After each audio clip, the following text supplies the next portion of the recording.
Oh my god! Easy money! Hello, everyone. Can you hear me? Am I coming through clearly? Thank you. Thank you, yelling man. All right, good. Hello, all. How goes it on this fine Wednesday? Merry Christmas, everyone. Hope you had a good one and whatever else people do around these times until they accept Christ into their hearts. I'm here to put the fear of God into you. Let me see. With some updates, it's Wednesday. It's the last Wednesday of all of this year. We see. People were saying on last week's Talking Pirates, they begged me to stop. They begged me to stop the show because the hockey bros and law lads will soon commit unalive and stop the show. Gene Bay lovers say they want to vote him as best straw hat, but it's too late.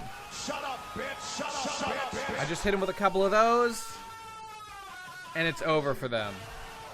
People are here. People want their 9 months of bad Nate opinions all at once, and that is what I'm here to provide. Oh, I forgot to do the thing. I forgot to do this silly meme. There it is. Okay, now. I'm the Joker, baby. Here we go. No, that's not right. It's just me, Nate Bestman, captain of the Bestman Pirates, the Talking Pirates. These are pretty good. These are all good options. All right, we're here, and it's time to talk about One Piece. As I recall, I've got on my notes here, we left off things on chapter 1023, the Guy Pirates. Don't ever be a woman around the Guy Pirates. It'll be over for you. Shut up, bitch! That's our motto. Our other motto, of course, being... They're sexualizing young girls, and it's getting to the point where even I have a problem with it. That's not what I meant to say. Big Dick is back in town. And, of course... Bow down, bitch. Bow down, bitches. Any women or people who are smaller than me, I'll put them to... Women, especially. I'll put them to sleep really fast. And, of course... Anyone from the organization who'd like to be next? Shut up, bitch! That's the one. All right. We're here. Let's go look at what happened when we last left our heroes, and we will continue right along. Okay, here we go. Okay, here we are. So here's where we last left everything. Let's see. Oh, and Takuto, I was going to say Takuto. I saw you sneak in that subscription before I joined the voice here. Takuto kindly subbed. Thank you very much. Easy money! There it is. Thank you. If you keep doing this show, you could realistically hit partner. Old arcs are always an option. Yeah, it's true. I mean, even literally leaving aside the whole old arc thing, if I keep doing my normal, oh, it's Katakuri. Oh, no. That's the one. That's what it's the sound we make when Katakuri is on screen. Oh, Lord, he's beautiful. God, look at him. Oh, God, he's just, over the break, people, over the break, we were reading recent chapters. Me and the lads were in the Talking Pirates Discord, which you should definitely join if you want to talk pirates more than just once a week on these streams. Click the Thousand Sunny below the stream to go straight to the Discord. And it's great. He shouldn't have a scarf on. I am fine with him having a scarf on because it's he'd probably, well, I don't know. I mean, I guess I would like him to not have a scarf on, but it is a cool design. And, I don't think this is Oda making a statement that, like, Katakuri has canonically regressed to his beginning of the arc persona, invalidating his character arc, which, like, if I felt that's what was being implied, I would hate it. I think this is Oda saying, Katakuri had a cool design and I liked it and I put it there. Get the fuck out of here. No, we need to no, you're not allowed to look at Law. Law's not allowed to be on screen with Katakuri. Can we, God damn it. Can we, the picture, it scales to the screen. I can't even cover him up. I hate you, Law! I hate you! How can you do edgy so wrong and over the top with Law and so fucking right with Katakuri? Oh my god, they're two sides of the same coin. One done 10 out of 10 perfect. The other, look, it's not like Law was all bad, but just went too far. George Lucas, I may have gone too far in a few places. Fuck you, Law. All right. Pre-time skip, Law was great. Yeah, we all agree. Okay, let's just see where we were. It doesn't matter. I was just gonna say, join the Discord, talk about stuff. I was in there all fucking, Christmas break and stuff when I had free time. It was a great time, and we were talking about the latest chapters and stuff about King and the fight. And I don't go into it now. We'll have plenty of time when we get there. But like, fucking Katakuri is basically the first mate. I don't think he's technically the first mate. He's effectively the second in command of the Big Mom Pirates and is the right-hand man of Big Mom. That much is clear. And was just so perfect, so intimidating. His character arc is fucking glorious. Is getting me to finally make Discord part of your master plan because you've succeeded.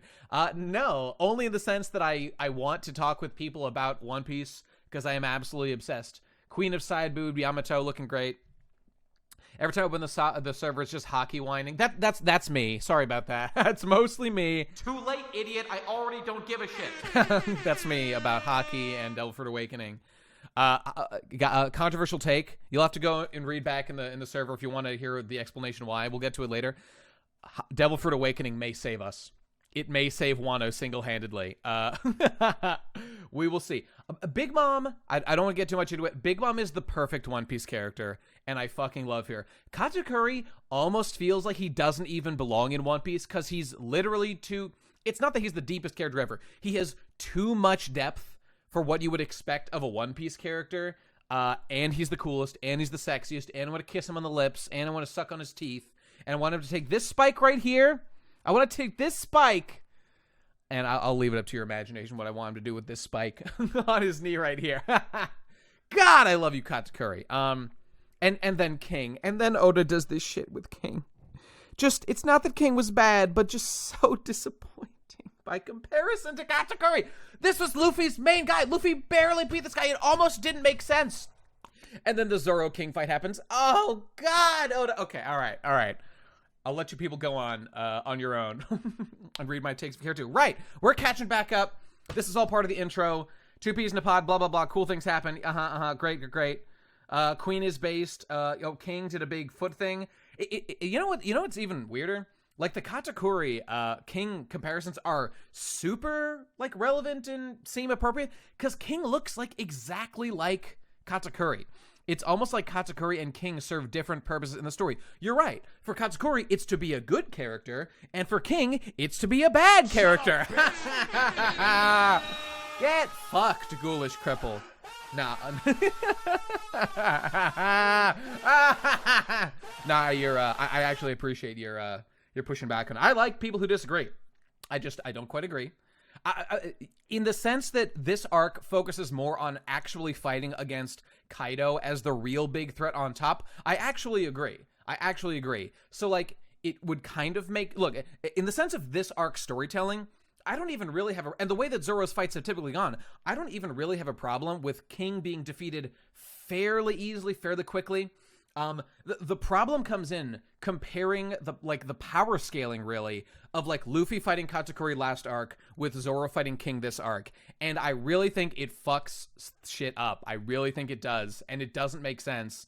And it's fucking weird. And it makes Luffy look like a fucking joke compared to Zoro, which like shouldn't be the case. I don't know. All right. Anyway.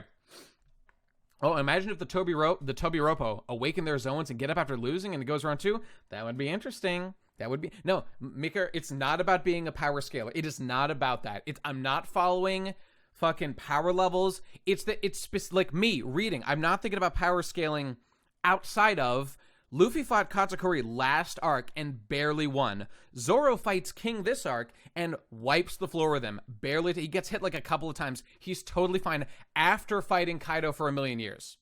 It is fucking weird. It is fucking weird that Whole Cake Island Luffy is a joke compared to post chapter 1000 Zoro. Exactly, Ghoulish. You got it exactly right.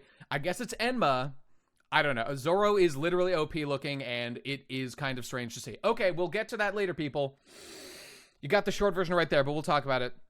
I suppose it's technically power scale whining, but it is not an inappropriate level of power scale whining. It is totally reasonable to think of. But look, power scaling does matter to a limited degree.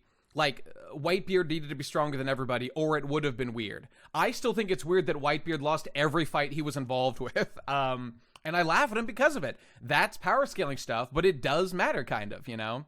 Zoro has big sword, it makes sense. Yeah, you're right. You're right. Okay, I'm satisfied. Whole Cake Island Luffy is a joke compared to Chapter 1010 Luffy. When you're right, you're right. Okay, all right. And the last thing we saw, in fact, actually, this is it right here. Oh my god, Momo, you're so big and strong. I fucking love you. Bruh. All right, moving on. We're actually starting the stream. Here it goes for real. How far into are we? Right now it is what? We're like 17 minutes in. Okay. What chapter are we on? 1024. Luffy and the gang do a thing. Cool. He's got stuff. All right, here we go, everybody. Whitebeard won all his fights. He only fought Mooks. He only fought Mooks. Fucking Sakazuki got right back up. It was embarrassing. Made him look like a joke.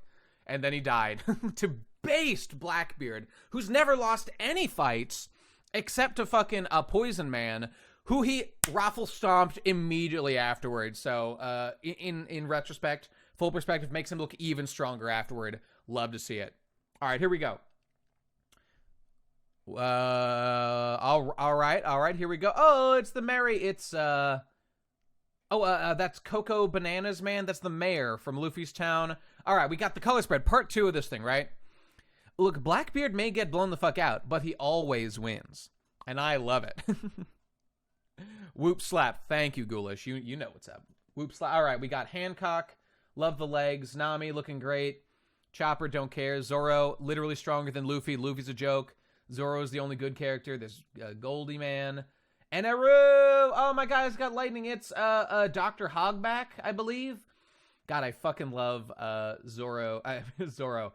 Crocodile Sand with like I just love the color scheme of Zoro. God, he's perfect. There's Le Princess meme. Oh my god! Rouge! Rouge, bros! Oh god, yes! Easy money. It's there. There it is.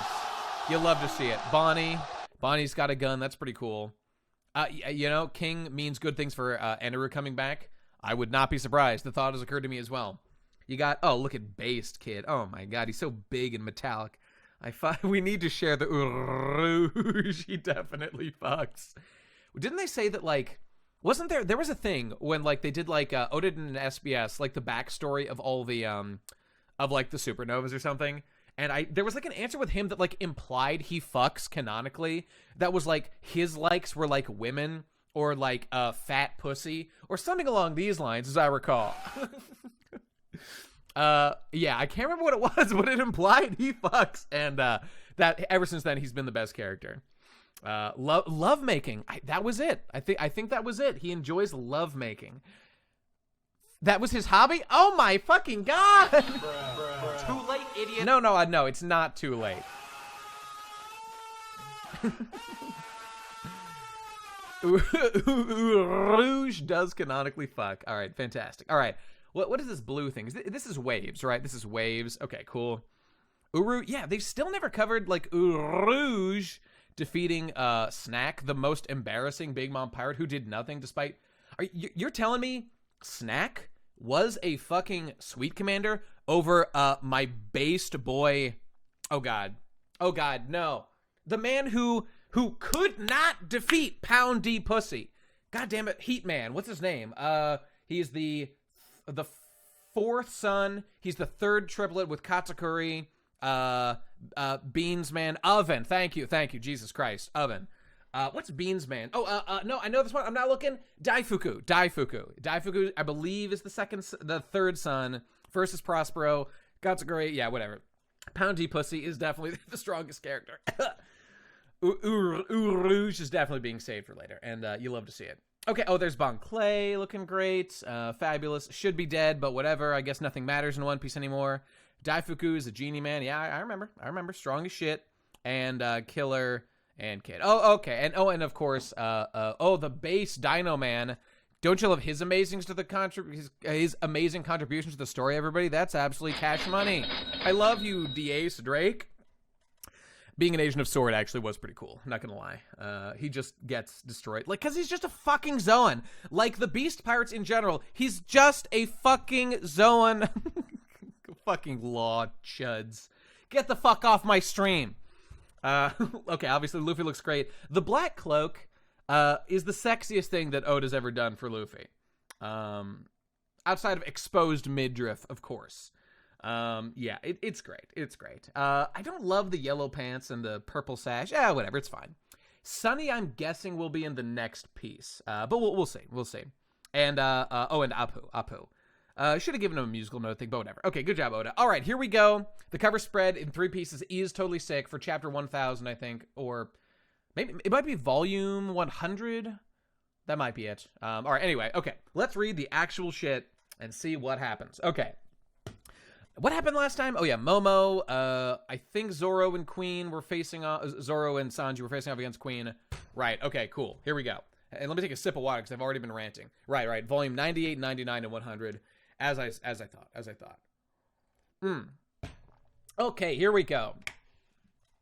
Is this Conqueror's Haki? There he goes. Usopp. Haha, they're doing the King meme. Not King from One Piece, King from One Punch Man. This dinos are cool meme has been such a detriment to the One Piece as a series for all of Wano. All right.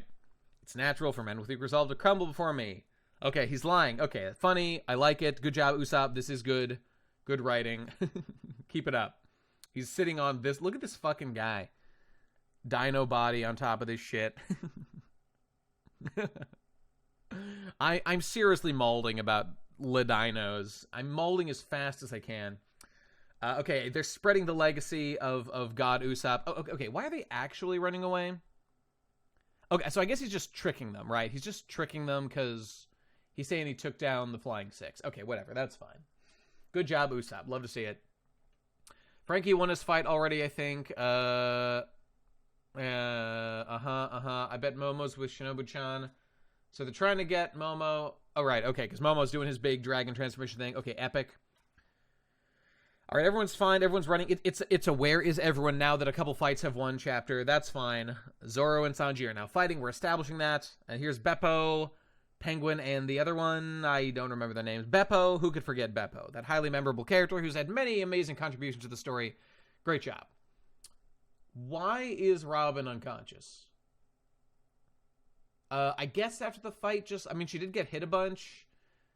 I don't know. I don't know why she's unconscious. She seems to be unconscious. She didn't really take that many hits that fight.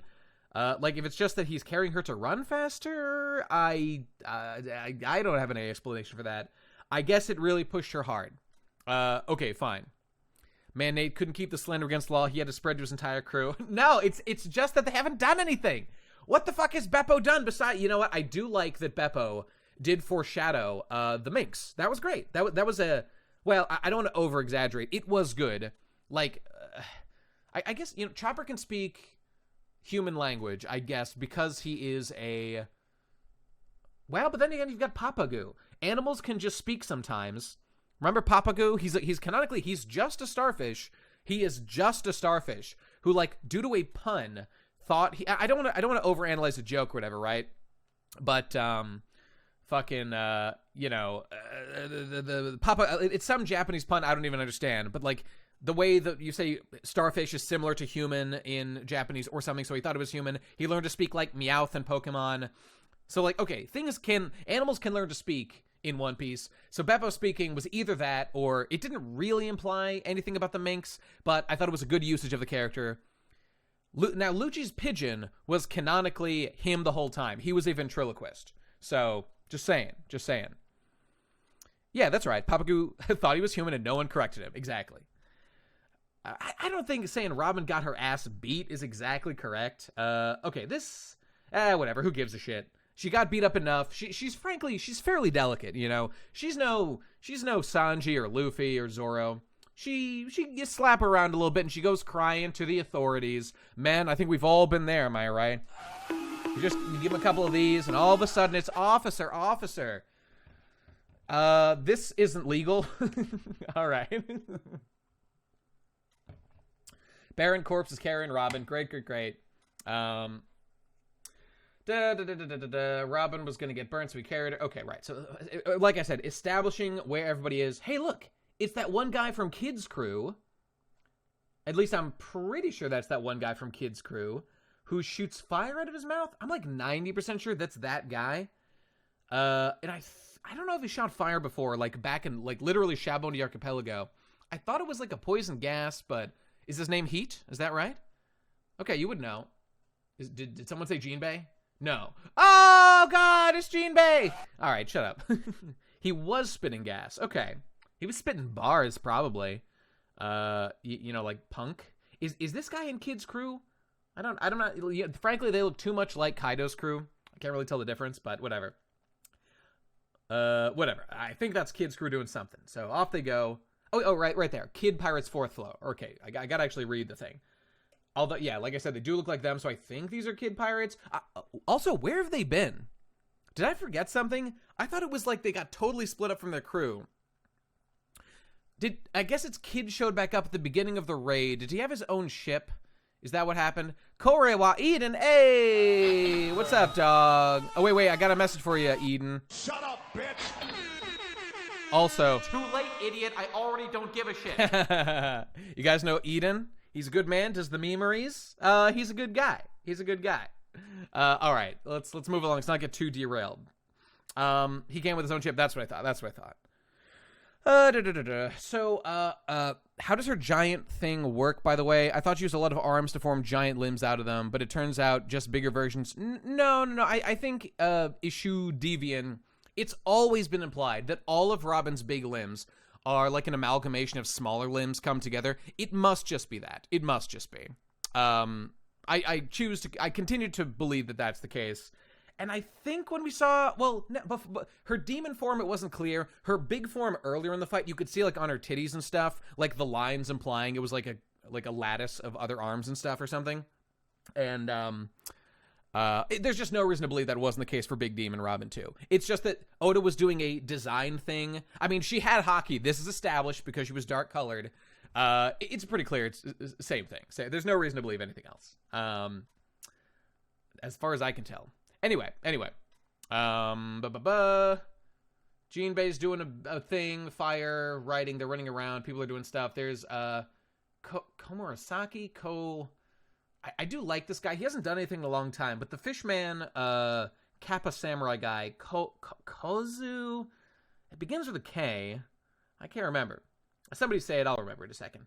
All right, Yamato versus ya boy. Kawamatsu, that's the one. Thank you, Slumgar. Kapamatsu, indeed, that's the one. What do we got here? Cosmic Duck, thanks, buddy. Let me hit you with a... Easy money! There you go. All right, how's that? Okay, Kapamatsu, you guys got it. Ringing Arrow. Now, are these all the literal exact attack names? Did he do a Ringing Arrow? Because I think that was the thing. We know she did a Thunder Bagua before. Are all her attacks ripoffs of her dad? Which is pretty cute.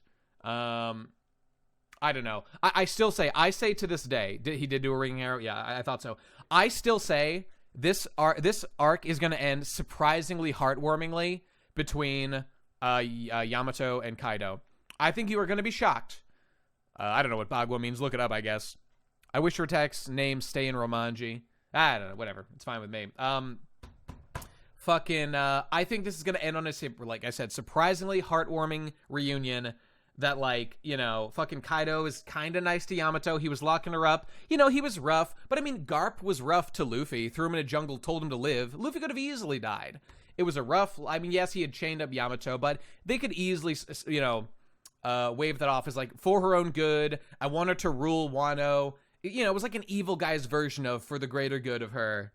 I mean, he's pretty evil. He's not the most evil guy. He's just a pirate killing people because fuck it. He's not like one of these, you know... Oh, thunderous arrow. My attacks are bigger and stronger. And this is getting to the thing of like, okay. Yamato is really, really fucking strong. Much stronger than I expected her to be. And I guess Kaido has been, this opens a little bit of the conversation of like, I was talking with some people about Luffy fighting Kaido, before and after this and stuff. And it's like, how is Luffy still alive after taking blows, especially as the fight drags on between the two? You say she's been fighting a Yonko her entire life, right? But has it really been fight to the death? He's probably pulling his punches, even right now, right? He probably is. But I don't know, she's really getting in his way. Like, you'd think that he would put in a little extra force to knock her down. She's really, really fucking strong. And let's not even forget, like, it wasn't that long ago that this one combined attack from Kaido and Big Mom, like, killed Zoro when he blocked it for, like, 2 fucking seconds. I'm just saying, that's notable. That is notable. Yamato, she's just like a Weenie Hut Jr. version of Kaido. And that's based, and that's cute, and I really like it. All I'm saying is I'm simply surprised she's doing this well. Maybe it's that, it could be the dad in him making him not want to kill his daughter and stuff. Oh, wait, here we go. You're trying to kill me. Even saying that, you can easily pull he's going harder than he normally would against her, but not as hard as, like, he would against, like, literally Luffy to kill him or something, So, I don't know. Luffy trained armament haki, which buffs both offense and defense. Well, Chip, I mean, that's true, and we'll talk about that when we get there. I'm just saying, like, when Luffy crosses his arms to defend himself, that makes sense, right? He's actively defending himself, and, I mean, this ain't Hunter x Hunter, right?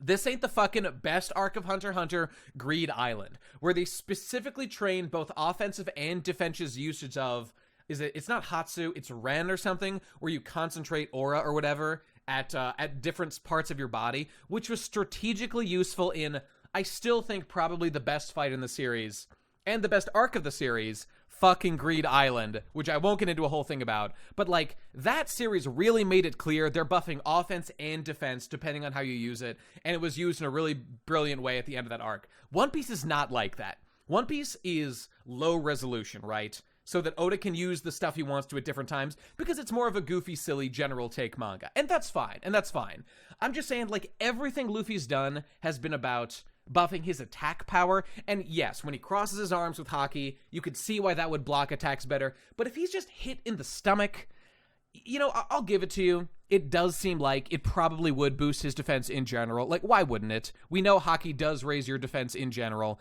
but I'm just saying that only goes so far, That's it. There's a limit to what I'm able to believe about these things, especially considering this is fucking Yonko. This is a fucking Yonko.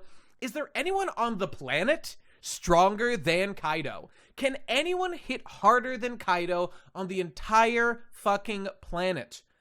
There probably shouldn't be anyone. This is the strongest beast in the world. And if Luffy can shrug that off, like, and poundy pussy, maybe Shanks, like Mihawk, maybe.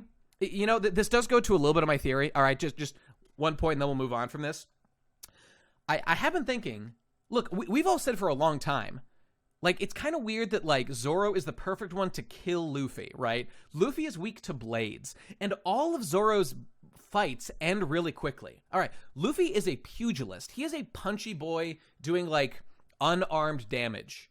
Sure, he's got haki, blow, he's rubber punch, ooh, fire, hawk, burn while I punch you, attack. Great, doesn't matter. Shit. Should Luffy just learn to use blades? Would this fight be like the fight Luffy versus Katakuri took 1,000 years, 1,000 years to end. Fucking Zoro versus King, not exactly the case. We'll see when we get there.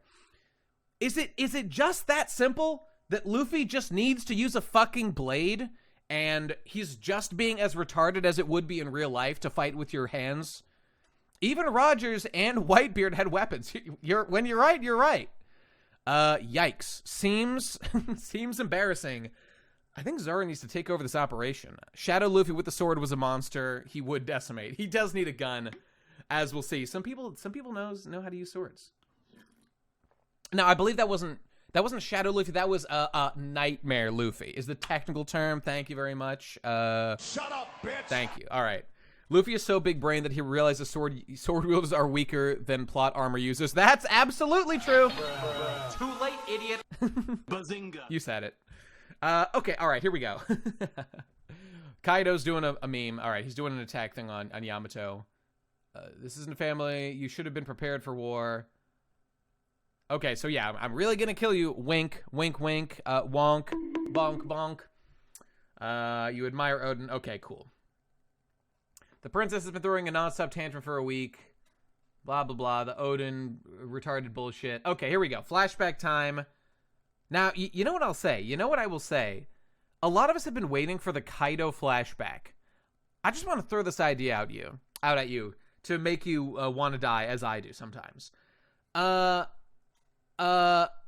Is the Kaido flashback capital being burned and used up by these Yamato flashbacks, and Kaido simply won't get one?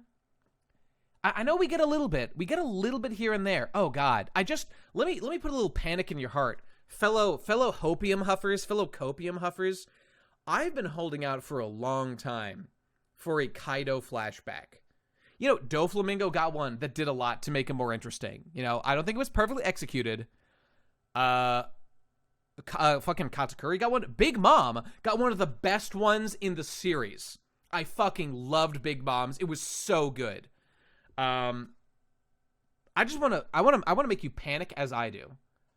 What if we have used this capital up to give him like, his father-daughter stuff, you know, the Odin stuff, and then a little bit later with like King. Oh God, it would be. You won't panic. Okay, all right. Fair enough. Just putting out a little feeler. See what you guys think. I also think he needs at least one chapter, if not a 2-chapter or more flashback.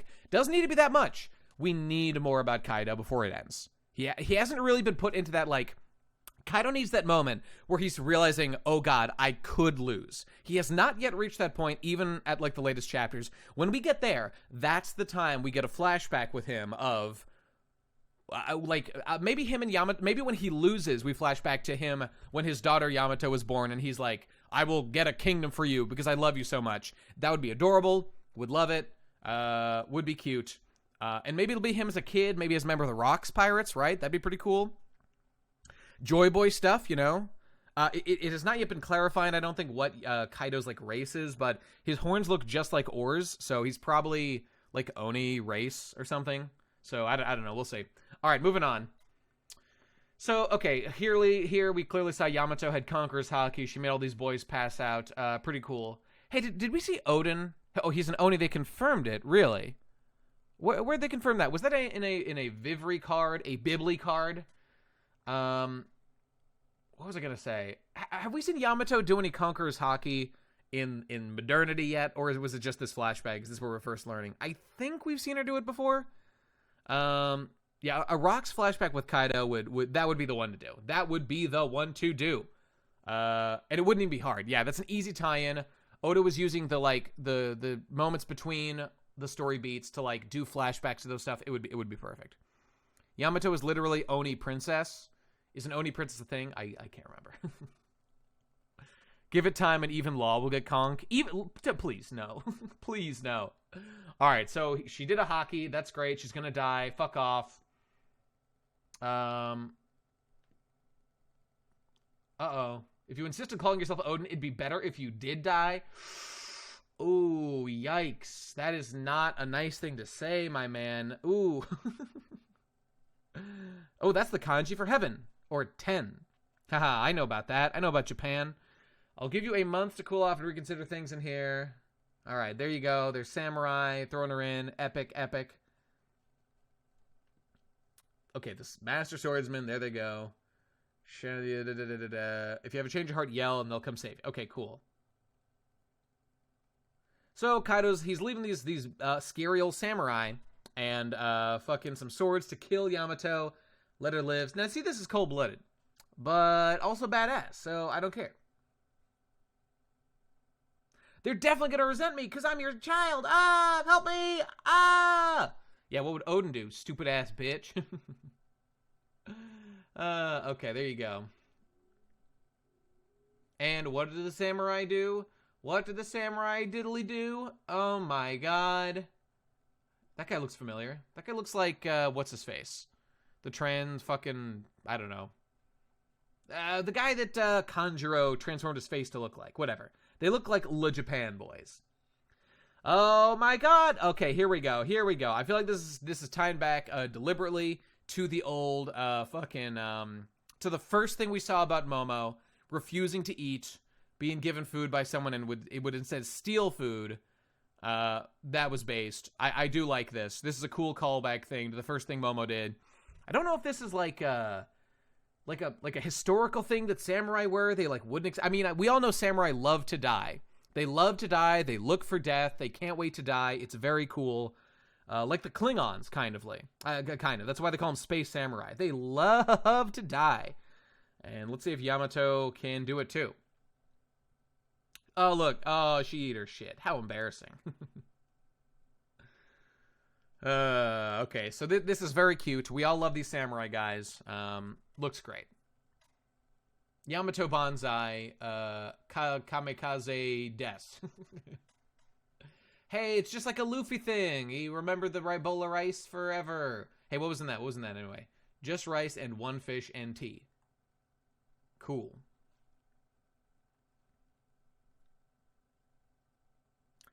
Hey, what?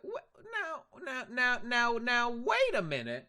Now, wait a minute. Look at that sword right there. Now, is it just me? Is it just me? Or does that sword look a little familiar? I'm trying to think. Is this one of the Enmas? I don't know. Does anyone have any commentary on that? Now, okay, no. It's not the Enmas, right? Because the Enmas never turned into black blades. Oh, did I say? Well, I meant one of Odin's swords, which would have been stolen, right? Hang on. Odin's swords. One Piece. Let me just doubly check Arena over here. He's got two of them. Definitely, let me see. Momo and Hiyori. Well, now they do, but it's been like 20 years since then, so like they would have been handed out. The other one is all white. Yeah, isn't one white and the other's not white? Okay, it's not Enma, obviously. Zoro's got that one, and I don't even think it's the other one. It's like Habakiri. He's just using Shusui. Okay, I don't recognize. All right, just thought I would check on that. It doesn't look like anything I know necessarily, but is Le Black Blade pretty based? Okay. Hey, here's a question for you. What do you think about this, guys? What do you think about this?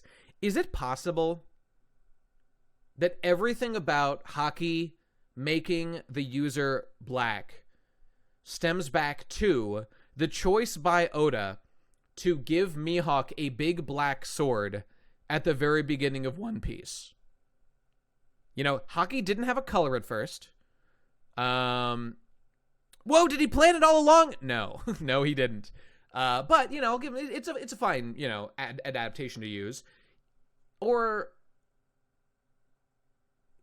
yeah, it's probably just a racist thing. That's fair. Is that like a personal attack or something? That's what it is. The Keikaku continues, lads. Okay, all right, moving on. Okay, so here's Zoro's dad and or son. Haki doesn't turn the user black. I don't know about that one. Have you seen my man Virgo? Have you seen the absolute unit Virgo who can activate his N-word pass on a whim? Although he's pretty black-coated already. The hairstyle, you know. I don't even know. I don't even know what it means. He goes full nanomachines. Yeah, you're right. Oh, Lord. Okay. Oh, I've seen the Zoro racist theory since he always fights non-white opponents. You're right. If he wasn't racist at the beginning of One Piece, he's racist now because he's put the pieces together and he's like, all these opponents share one thing in common. Something's not adding up about these individuals I keep facing off of. Could there be a pattern? Oh no, Zoro, no! Zoro, no! The minority hunter Zoro. Oh, say a prayer for him, lads. We got to pull him back on the straight and narrow. Can someone get my boy Shanks? We need an experienced pirate like Shanks to help Zoro cure his racism. Meanwhile, Shanks, we are the superior race, Zoro. We call it the human burden. We can't allow them. No, Shanks, stop! Oh, God, what have we done? I think the Shanks racist meme, I think it stems specifically from him hanging out with the Tenryubito. Like, ever since he showed up during Reverie or whatever, I think that's when it happened. Like, that's when the meme started. But I could be wrong. Like, people always say that, like, he, you know, they make the jokes of him, like, hating the fishmen and stuff. But I don't think he's ever interacted with any. And I'm like, 99% sure it's because he, like, was with the Tenryubito one time. I think that's it. And he looked at the fishman crime statistics. Indeed. All right. Moving on. Odin's notebook. Okay, there's a lot of big words. She found that in the storage or whatever. Okay. My name is nobody important. Oh my God, there he is. He escaped from his mall shooting up, and now he's here. All right. Yeah, it's true. Shanks is definitely a glowy. Spreading piracy. He's false flagging piracy. It's not acceptable. It's not all right. Freelish, what's up, dog? How about, Shut up, bitch! There we go, that's a good one. Okay. Odin, doing stuff. Yes, they're all reading together. They're learning about Odin. Whoa, it's E. Honda. Based. Excuse me. Okay, we gotta do it, boys. We gotta chop off our own dicks to let Yamato eat them to live. It's the only way. Now, how are these guys still alive? Have they even been given food? Probably not, right? I guess they're bigger, so they have more meat on them. I don't know. I mean, Kaido is clearly Mongolian. He's clearly inspired by, like, Genghis Khan. Yeah, all right. Yamato, would your father really leave his child to die? Odin, okay, right. Odin predicted a battle in 20 years. I'll fight for Wano. Gonna go adventure at sea, blah, blah, blah. Hey, Vivi wanted to too, guys. Vivi wanted to go adventuring at sea too. She wanted to adventure at sea, didn't she? It's almost like that was a major plot point, and then she didn't do it. Oh my God! I have to... There we go. There you go. Out of all the Street Fighter characters, Honda is the one that would fit 100%. That would 100% fit into One Piece. Not true, because E Honda's legs and arms are too proportional to his body. You have to shrink E Honda's legs by at least 60%. At least. Indeed. Now, okay, what's this man about to do? Oh, they're cutting open so she can escape. Pretty based. So these guys are all going to let themselves die. That's clearly like the Zoro guy. What's that even on his back? That's like the Ringo daimyo, right? Who died out here. That's clearly what they implied. And so it seems pretty clearly implied, like the Ringo daimyo or whatever had that Shimotsuki or whatever, which is the same. It's like the same family line of Zoro's village. So I think as of now, it's still technically not confirmed if Zoro has any blood ties. But since it kind of looks like the guy, if he's like a second cousin or like a grandson or great grandson or anything like that, I would be totally fine with that, and it would be way better. Oda, like I've always said, Oda, you got one. Sanji being the prince, I think, is a little on the nose. But it's okay. You got one. I don't like it. I think it's kind of shitty. But it's like Awakening, right? Didn't like it, but it's already here. We can make the best of it. And you get one. You get one secret prince. You do not get any more than that. And that's it. It's already confirmed Kuina's family is Wano folk. Oh, did they? Okay. Well, huh. So, well, I mean, depending on how many generations ago it was, which I think was... I know they talked about it at some point. It might be later than this. So I don't know, like maybe Kuina and Zoro, they could be like third, fourth cousins, which for me, doors open, boys. I don't give a fuck. Do what you got to do, Zoro. I mean, she's dead, so it doesn't even matter. And I guess they never were romantically inclined. They could have been cousins. I don't know. Was never clarified one way or another. Kuina's grandpa is the same last name as this guy. Right. But is he the son of this guy, the grandson? Like, what is the relation to this family? Like, I'm curious where the connection lies, how many generations ago it was, you know? Yeah, all right, whatever. Anyway, it doesn't matter. The point is, I'm sure we'll find out more. Clearly, there's a tie with Zoro there, which I think is totally cool. A little bit of a connection is just fine. It's like an Easter egg, no problem. Prince of Wano would be too much. Do not make Nami a fucking secret princess, Oda. Do not do it. Don't even give Nami more of a backstory. War orphan, that's enough. You could tell us the village she's from. I don't even want to spend any time. I don't even want to know about her backstory, because One Piece isn't about that, right, Oda? Remember how it's about the adventure, not about their history? Fuck you. Shut up, bitch. That's me. All right. Anyway, off they go.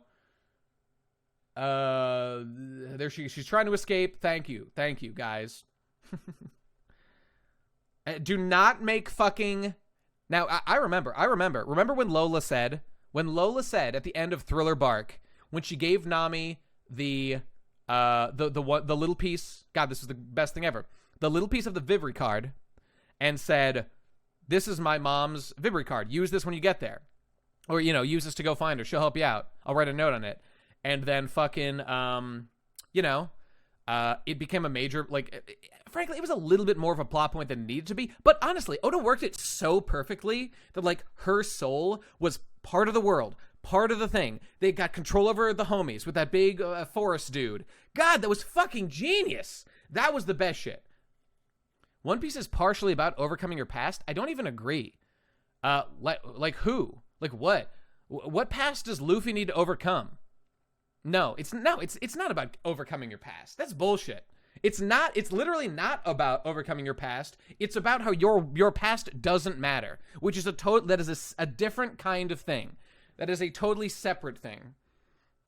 Now, in Lola's defense, Lola was not the one. I think Lola might not even know that her mom was mad at her. I think she just left and, like, hoped she wouldn't be mad. And for Lola, who was like a big not giving a fuck pirate Chad, I think that was just fine. Okay, first of all, you can't even count Sanji, because that is New Piece. Also with Nami, I mean, I guess I'll give you that. That was about her past. That was resolved fairly early on, but you're right. That was like an early game, overcome your past. Sure, it was in the first, like, 100 to 200 chapters or whatever, but I'll give that to you. Who else? Robin's a unique case. I mean, you are technically right, but I mean, just because some of the characters are like that, it is not about that. Like, okay, I'll give you the examples of ones who it isn't like that for.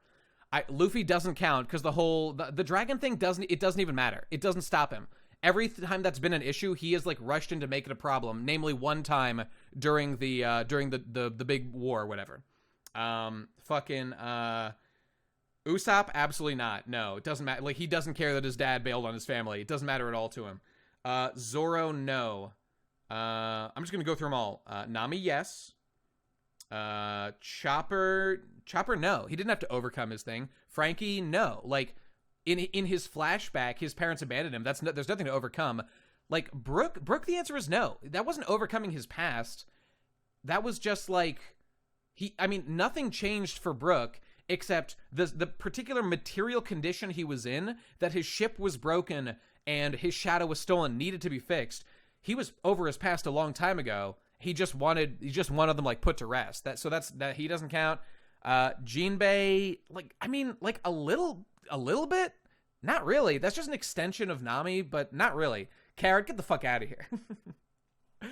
Chip, I'm going too hard on you, Chip. That's a fine observation. I have a small disagreement that take is, like, as widely applicable to the series as possible, but you are not wrong to notice it is a theme that several characters have, so I don't know why I'm spending so much time on it. It's a fine opinion to have, but like I said, I like my version a little bit more of, like, it's about how your past simply doesn't matter, and you go and choose your adventure every single day that you wake up. And, I just think that when it comes to, like, past histories, like the one I'm describing, is kind of the more central, like, overriding one. But, obviously your thing is there too. I agree. I just think that's more of a specific character motif. All right. Anyway. So Yamato is still fighting Kaido. Jesus Christ, when is this going to be over? I think we're 1 hour in and I've covered one chapter. Lamau, what have I done, boys? It's over for me. Isn't that the same as overcoming it? Well, no, because like Luffy didn't overcome shit. He just left. So no, it's not. He didn't overcome anything except being strong enough to beat that one fish that keeps you from leaving the island. Which, to be fair, was a pretty strong burden. But that was, again, that was just like a material concern, like Brook having a broken rudder so he couldn't leave the Florian Triangle. That's all it was. Thunder Bagua family fight. Okay, this is cool. Yamato's plight is a reference to Amaterasu. Yeah? Susanoo was like the moon god, right? Okay. Pestered her troublemaking little brother until she was depressed. Wait. She was pestered by the little brother. Okay, she shut herself away in a cave, right? Was that like that cave at the top of the Divine Dragon Mountain in Sekiro? Just wondering. Oh yeah, let's play as Yamato in Okami 3. That'd be based. The gods gathered to find a solution because she's the sun god. You're going to want that shit. God of wisdom, so they line up roosters to lure out with their crowns. They danced. Okay, light returned to the world. This is why roosters crow at dawn and is the origin of the traditional Kagura dance. Okay, that's pretty cool. Hey, that's that thing that that guy Asura used in Soul Eater. Remember that? Remember that, guys? Happy holidays, Nate Heads. That's right. Many happy to you. Yasip left to get a pack of Newports, and also because he's the secret king of Sniper Island! Is that like a personal attack or something? It is. All right, Kaido's thunderous weapon attacks is a reference to the Indra's weapon, Vagina, which means indestructible, and Yamato's attacks, they're similar. Wait, what? There is a clear intent to contrast it with Yamato's attacks in terms of the intensity of the sound that's insinuated by the names. Okay, is there a kanji meme going on here with fucking Kaido's attack names versus Yamato's that I'm simply not aware of? I'm sure there is. I don't know what it is. And it's all been in Romanji, so I'll go check that out another time. I think that's cool. Good job, Oda. I like that. Utohachi, Hunter of Two Fellows, comes from the Flying Six. Wait, what? The Beast Hunt? Usohachi. Who the fuck is Usohachi? Wait, is that what Usopp was called by some of the people? I don't remember. The Hunter of Two Fellows. Oh, right. Yeah, that is the thing that Usopp was doing. That comes from the raw translation of the Flying Six. Flying Six Fellows. We call him the Beast Hunter. Okay, all right. He called himself Usohachi. That's right. I do remember that. Okay. Good job, Oda. Good job. It's like indestructible arrow versus steel arrow, but like pronounced the same, just with different kanji.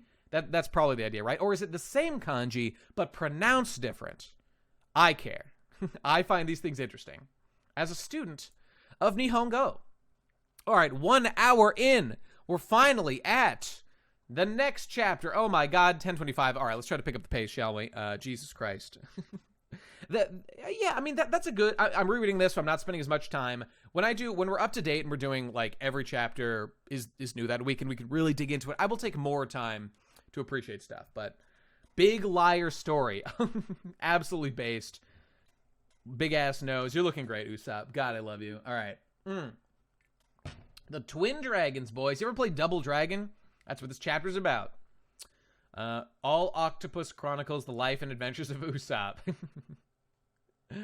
Oh, that's great. Oh, here we go. All right. Now we're in the good shit. Okay. Ew, gross. Sabo. Ew, gross. Hawkins, that's cool. Whitebeard, I don't like jobbers. Do not love jobbers in my fucking manga. Go die like your son, Ace. Embarrassing. Fucking embarrassing. Too late, idiot. I already don't give a shit. All right, so you got the big fish pussy. That's great. Marco, who's kind of green for some reason. That's fine. You got this big meme. Hey, Oda. Excuse me, Oda. He's in his new outfit, but you forgot his absolutely retarded little chin, little dealy. You know, because he looks like cipher pole symbol. Excuse me, Oda. You fucked up real bad. Future. Oh, there's the big future crewmate Carrot. There she is. Shanks looking good.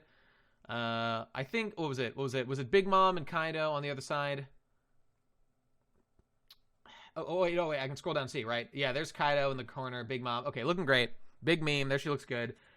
Izo is not popular at all, but is relevant to this arc, so I guess he's, kind of cool. Yeah, I know, no law, who cares? Blackbeard looks great, as always. Gold, as he should be, as the best character. Red, like the blood Shank spills from all minorities. Yikes. You hate to see it. Buggy looking great as always. Tashigi, that's a meme. Gang Beach, okay, you love to see it. Looking great, looking great. Hawkins is okay. Rayleigh, good. And who do we miss? The two memers themselves, two fire cucks, both gonna die. Embarrassing.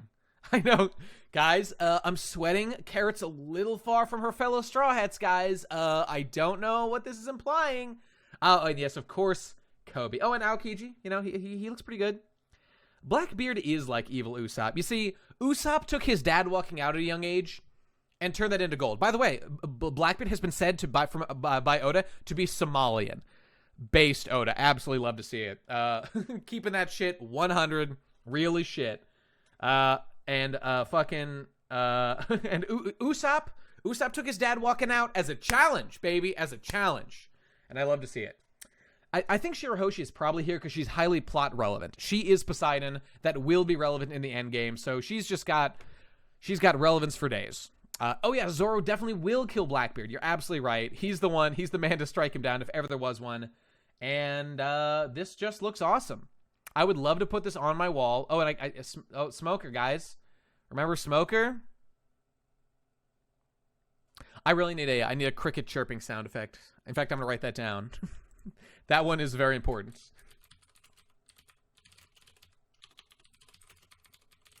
Oh, and I've got another one. Okay. Forgive me. I can't forget that. All right. Moving on.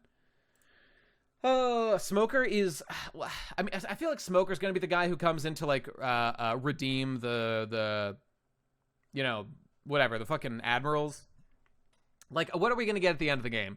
Are we going to get, like, lead Admiral Aokiji? Sakazuki will be fucking... Still no That's Comedy? What's That's Comedy from? Help me out, Aches here. I could be forgetting. Smoker's chilling with Vegapunk. Is that true? Is that a thing that's happening? Did he, like, go pick him up when they were starting Reverie or something? Is that something that happened? I can't remember. Smoker, no. Smoker will never leave the Marines. Look, they're clearly... Oh, and I forgot... Oh, my God. Garp. I mean, I just saw him first because the eye is drawn to this fucking badass Chad. The hero. The fist. Pounded up my ass, Garp. I fucking love you, Garp. You're based to this day, my man. That's it. Smoker likely in Sword. I don't know if Smoker will be in Sword. All right, I'm gonna write this down, Aches here. I'll check that out later. But I think Aokiji being in Sword is like a super easy reach. And then other guys will like work from within. Isn't like Kobe is in Sword, isn't he? But he's not even undercover. Whatever, who cares? All right, let's move on to the actual chapter. 10:25. Here we go. So Luffy is currently berating a child to fly. Okay, because he's scared of heights. Okay, so that's the thing. They did the big dragon thing. This is funny. I am laughing. He's yelling at him. Samurai fear nothing. Awkward stare. Very embarrassing. Okay. That's good stuff. We'll check back in with you soon. I love that Garp is simply a Popeye-esque strongman. That's all I want. That's all I want. Remember when Smoker had one of the best intros in Logtown, only to be the biggest jobber in Punk Hazard? Well, listen. The thing, Smoker's power was always like a big pacifist, kind of meme. Like, is it really surprising that someone introduced, like, around chapter 100 gets outclassed by, like, characters introduced later? I'm not surprised by that. Smoker was, like, the biggest fish in the small pond that was the East Blue. He was the first Logia we ever met, and it was fucking awesome. He was intimidating as shit. He seemed invincible, and he even had fucking Kairoseki to, and I think it was the first time we saw Kairoseki in his jute to dab on Luffy and the stuff. I'm afraid I don't think I can lower the bitrate. I'm doing the best I can streaming at 720. I'd fix it if I could. I don't think I can. I think it's up to you. I think once I hit partner, I can maybe fuck with that, but I don't know, man. I'm sorry. I'm streaming at 720. That's the best I could do to help people out with that. Yeah, so Smoker was the biggest fish in the small pond, And I really am not bothered that he keeps getting outclassed. However, the fact that they keep giving him fights that he loses, I say just don't give him fights. Have him be like have him on the sidelines where he doesn't need to embarrass himself. That's fine. And yeah, having some Kairoseki for Usopp and Frankie upgrades would be fine. You know, like fucking V or sorry, a Z, aka Zeto from the movie, who had his giant Kairoseki arm. That thing was sick as shit. So yeah, just do that. Sorry for everybody who's internet's having trouble with it, but I'm doing the best I can. Now, what the hell is this? That's pretty good, right? That is pretty good, right? Louis Gibara, hey, thanks, buddy. How about a Easy money! Thanks, man. Oh, there's a Chrome extension called Radio Mode. If you have bad internet, apparently, says Ali. Where they can't see, but they can listen. Not bad. Not bad. Yeah, I mean, literally, like, Zeto's entire fist was like a Kairoseki fist or whatever, so why couldn't Frankie put that in his arm? He's not a Devil Fruit user. Easy money right there. Easy money! There you go. All right, so Yamato mirror something, right? That's a thing. Mirror mountain. Okay, so she blocked with what, ice, because she's an ice bitch or some shit. And she lived. Okay. I lived, bitch. That's pretty cool. This really is a podcast. I'm describing things that are happening, and it'll be more like a traditional, like the podcast style once we get to the main chapters. These episodes are a bit of an aberration from what it'll be long term, but I say this one, maybe one more, maybe three, but we'll be caught up and it'll be, you know, normal shit in a couple weeks. Okay, so there she goes, spinning and winning. Glacial Slash. There she goes. Ice attack. Now see, he's got spikes on his. Hers is dull. Not cool. Not cool. Not Kino. Okay, all right, here we go. Weird headcanons about this. I'm still going with the whole son Kaido meme. I just think it makes the most sense. It's the whole thing that Kaido wants a son. Like, that's like a Mongolian history thing. Like, I honestly can't explain it other than that. It doesn't make sense. Like, everyone else is like, yeah, this is fucking not real. Why do you keep saying that? But that makes sense to me. Like, he's kind of delusional in his own way about this shit. Because, like, even Yamato's like, yeah, okay, I'm Yamato. It's not an actual fucking assumed identity. It's like a fucking veiled shield over her. So it's very strange. I don't think it's Kaido being progressive, personally. It wouldn't make sense. It wouldn't make sense. For Kaido. Anyway, so the samurai, blah, blah, blah. Yeah, you'll never be one. Well, you know, unlike in real life, Wano is a welcoming place. Unlike current Japan. Please let me live and become a samurai. Oh, God, I just want to be in the Yakuza so bad like my hero Jared Leto. I'm begging you, please. All right. It's true. That's all it is. Kaido hit his pipe and said calmly, I cannot imagine anything more cucked than having a daughter. And he coped. He found a way to cope. He's hitting the pipe on the daily, boys. All right. So, crawling through attics, blah, blah, blah. I'm not. Okay. I've got friends. Oh, remember my good friend Ace? Ooh, yikes. Oh, that's unfortunate. Oh, Lord. I mean, because the thing is, he wants Yamato to rule Wano, right? That's his whole thing. He wants her to take over Wano when he leaves. It's exactly like fucking Avatar: The Last Airbender, which the Fire Lord wanted Azula to rule the Fire Nation after he peaced out and became the Phoenix Emperor. That's the way I see it anyway. And I think he's being a traditional man, meaning he needs his daughter to actually be a son so she can rule Wano. Because they are not woke in Wano. About the whole woman question. Rather, they're too woke on the woman question. Let's just say Wano's been listening to Islam's takes on women, and they've been taking notes. They've been taking some notes there. And you hate to see it, but can you argue with the results? All right. Okay, so they helped him, blah, blah, blah. Oh, God. Who the fuck is this guy? Is that one of the samurai, or is that just some dude? I don't know what's going on here. I know. How about the real question? Who the fuck is Yamato's mom? I really want to know. I think, look, Yamato and Yamato's mom are more or less the perfect flashback fodder for Kaido. I think it could do that kind of last-minute humanizing that Oda loves to do, that a lot of shonen like to do for their villains. Like, we skip through, like, some chapters of Kaido's life, and we learn, like, why he's suicidal. We can finally get back to the whole suicidal piece, hit on that piece of lore about that guy, how he's, like, too strong, hit some times where he, like, kept getting captured by the Marines over and over. They tried to execute him all those times. It simply didn't work. Yeah, right. It was just some soldier that was nice to her. Yeah, I think you're right. Him joining the Rocks Pirates, obviously perfect. Yeah, more of that shit.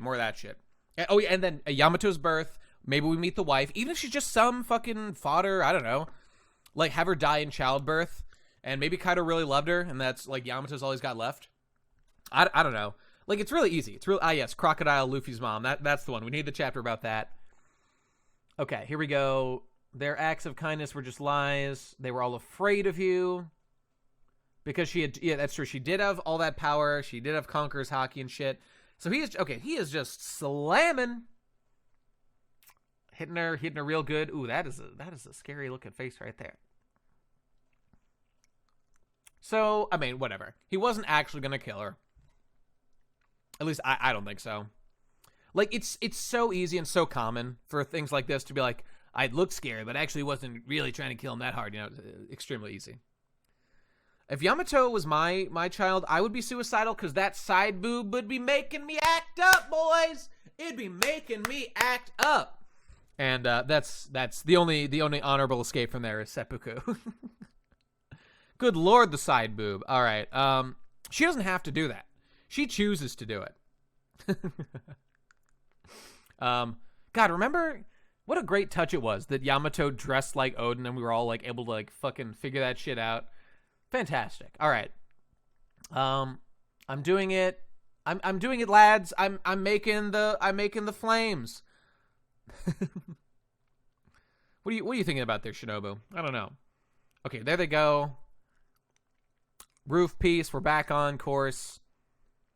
All right, so we did it. He got up there pretty damn fast. He's a fast flyer, I guess. Oh, he fucked up. Yeah, Kaido-san. Nope. So Luffy's all healed up. Luffy's basically at 100%, right? He had time to heal. Oh, Toki is Yamato's mom. The ultimate cuckening. Oh, that would be unfortunate. There's King Sama. Where's Queen Sama? Oh, there he is. I love you, Queen. They're still fighting Big Mom, right? That's happening. Oh, he's a big ass fucking dragon. Jesus.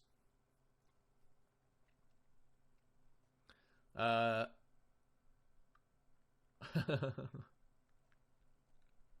right, yeah, okay. Momo beams, these are funny. I do like them. And it is plot relevant in that it's Luffy getting back to the fight. That's fine. This one's different. Yep, this is a pink dragon, not like Kaido's blue one. Look at him struggling back there. That's hilarious. It must, because of that damn Linlin, the castle... Okay, blah, blah, blah. How does this man think his castle's gonna be just fine after dropping the entire fucking island on... Maybe he thought he would set it down gently? I don't know. Feminine step attack. Okay, go get him. Okay, he finally opened his eyes, blah, blah, blah. Oh, he's doing the snake, man. White snake. I'd give Yamato the old white snake. Oh, there it is again. Oh, my God. She is barely hanging in there. My God. This strip of cloth here, this strip of cloth right here is working overtime. It is earning its pay. Jesus Christ. And there goes Luffy with the old snake man sneak. Now, why would he go snake man for like exactly 1/4 of a fucking second only to undo it and be back to normal Luffy? All right, whatever. It doesn't matter. Be la funny bouncing man. Just keep doing it. Yes, Yamato was doing... I mean, is Yamato stronger than Zoro or Sanji? Or even Jinbei? I think that's questionable. I think some people really thought that would be the case. I still find it to be questionable, but whatever. It's true. She just needs to swing the old side boob at Kaido. That'll take him down. Dare wa kono dragon desu ka? A peach dragon. I'm the man who will be king of the pirates, he says to Luffy. My name is Onibu Gonigashima Kozuki Momonosuke, and I will be the Shogun of Wano. Oh my god, he's doing it. Okay, Dragon v Dragon. Luffy's looking great. I love him standing on top of Momo. This whole Luffy standing with giant monster thing is badass as shit. So it looks fucking great. And imagine if your Shogun was a literal dragon. That's pretty good. That gives him a lot of cred points in my book. That kimono is single-handedly keeping One Piece in 13 plus territory. You're absolutely right about that. It's working overtime. All right, here we go. Yamato's defense stat is super high, but she didn't actually damage Kaido more than the Scabbards did. That's probably true. Yeah, makes sense to me. The Turning Point, USA? Ben Shapiro, is that you? All right, we're here, boys. We're about to do it. All right, chapter 1026, Tenozan Turning Point. Here we go. Hoot Couture, Lion Man. And there she goes with the lion. Now, is this a meme? Is this a reference to something? It's true. Somebody at the fact know me. See no, tell me now what it means, goddammit. Don't make me read to the end. Tell me now. Just put the translator notes right here, fucker. It's the design Bell-Mare made for Nami. The design Bell-Mare made for... Did Bell-Mare make anything for Nami? I can't remember that at all. I believe you. When did she make a thing for Nami? I mean, obviously she was her mom for like years and stuff. Her hand-me-down shirt from Nojiko. Okay, you know what? Funnily, I do not remember this particular detail, but I believe you. And it sounds like a based and red-pilled reference if ever there was one. Let's give a round of applause. Let's give a round of applause to Oda for Lick Hole back. You love to see it. All right, great. She used Nojiko flower shirt and made it into a lion. Okay, great. Nicely done. All right, chapter 1026. Yes, here we go. Flower capital, Wano. We're all going to die. Everyone's having a great day. Oh, you'll love to see it. Otsuko's having a barrel of laughs over here. Okay, so she left off, ran away before they could stop her. Makes sense to me. Uh-oh, look in the sky over there. Now, I do like this perspective. I hope they, I don't know, like in the anime, they should definitely do a lot with this, but just in the manga in general, I want them to keep looking over here. Because, like, frankly, all the death that's about to come here, is basically 100% predicated on the fact that no one look up. Oh, shit, there we go. Yeah, let me pull that up. Just so everyone can see. Right here. No. Wrong window. Click over here. Oh, wait. Sorry, I gotta actually copy it over here. Boom. Look, it's done, Nami. High fashion Bell-Mare style. Now, I can't remember why she made it. Okay, it doesn't matter. Obviously, this is old piece, aka soul piece. That's fucking... Oh, can we zoom in a little bit? There you go. I love to see it. Thomas Blacksmith friend and Odin's dad have the same VA. What are the implications, lads? Imagine the implications. The No Smith dude doesn't have wings. Doesn't he, though? Oh, are you saying this is a drawing mistake? Well, oh, yeah. Well, maybe he shrunk them down or something. I don't know. Oh, he wears wings. I can't really remember that particularly well in his costume. I don't know which way. It could be an oversight. These things happen. Or maybe he does wear them. I can't remember. All right, whatever. It's a costume, you say. You're right. It probably is. Wait, but well, I was going to say the mouth moves, but this is One Piece. Things happen. Soul Piece is whenever Brooks in panel. That's, yeah, you're right about that. All right. Right. The point was, I hope they do a lot of like upward perspective, looking at the doom in the sky approaching. If everyone was simply aware of the doom that's above them, they could just run away and they would be okay. Like obviously they would have to like start evacuating right now, and maybe someone would be like trapped in their house or something. But bigger risky things have happened. But nonetheless, it's a little silly if simply no one notices. Like that's going to be visible pretty darn soon, and someone's got to look up and notice, right? I don't know. Anyway, So, here comes Looky Loo piece. Yamato is doing stuff. 2 dragons are facing off. Luffy looks Chad as fuck. Kaido-sama, the Azure Seiryu. I know Ryu means dragon. I don't know what Sei means. Is it like blue dragon? Well, Azure means blue. I don't fucking know. Being challenged by the pink dragon with a Momo dragon. Pokemon Battle 2 Gyarados. Yo, these two are going to start dragon dancing their asses off. Whoever goes first will win. If I could turn into a monster like that, unless someone starts using like body slam strats out of nowhere and just stun locks them to victory, that would be the one. Star Dragon, you say? Okay, that's cool. Actually, you are right. Otis specifically says he draws open mouth whenever any character is speaking, which probably means it is a mask. I believe it. I could believe it. All right. I do love seeing Momo becoming a Chad, as he was always meant to be. If I could turn into a monster, I'd be useful. Bliggly blah blah and blue. Here we go. We still don't know what the heck's going on. Who could this Momo dragon be? I wonder who this Momo colored dragon could be. Do I know anyone who could like turn into a dragon? I mean, I know maybe they were kind of different size, different shape. I mean, I don't know, but maybe it'd be useful. Uh-oh, spin move. He can't use his breath yet, naturally. What's he saying? Oh, okay, he gave him a little whisper in the ear or something.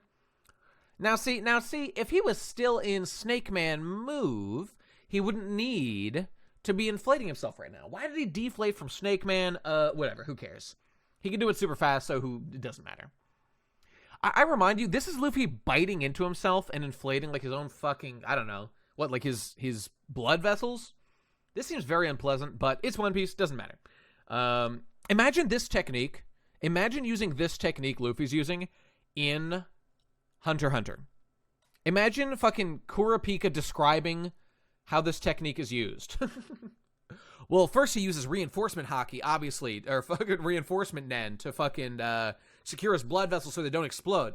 Then he also uses transformation energy to turn his whole body to be elastic, and then he oh my rubber nen.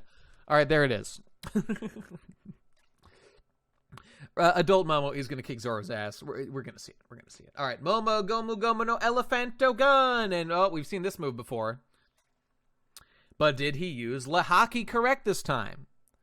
I do think the adult Momo transformation is permanent. I absolutely do, and I am fine with it. That's why he's gonna marry Yamato, boys. He's gonna marry Yamato, and it's gonna be great. Oh my! Would this be weird? All right, let's put the whole "he was a child 10 seconds ago" thing. Putting aside his whole mental age, let me just ask you this: would it be weird for Yamato to suddenly be into Momonosuke, but let's say based on appearance alone, if he looks just like Oden? Okay, maybe it's just an immediate appearance thing. Would that be weird? I say no. I'm into it, baby. I want that to happen. I'm ready to ship it. I'm ready to have it. Roll it on down the line. This is workable. You guys are wrong. It's going to be based. It's going to be great. Adult Momo looks like Whitebeard. No. Oh, you hate to see it. What is this? Uh-oh, boys.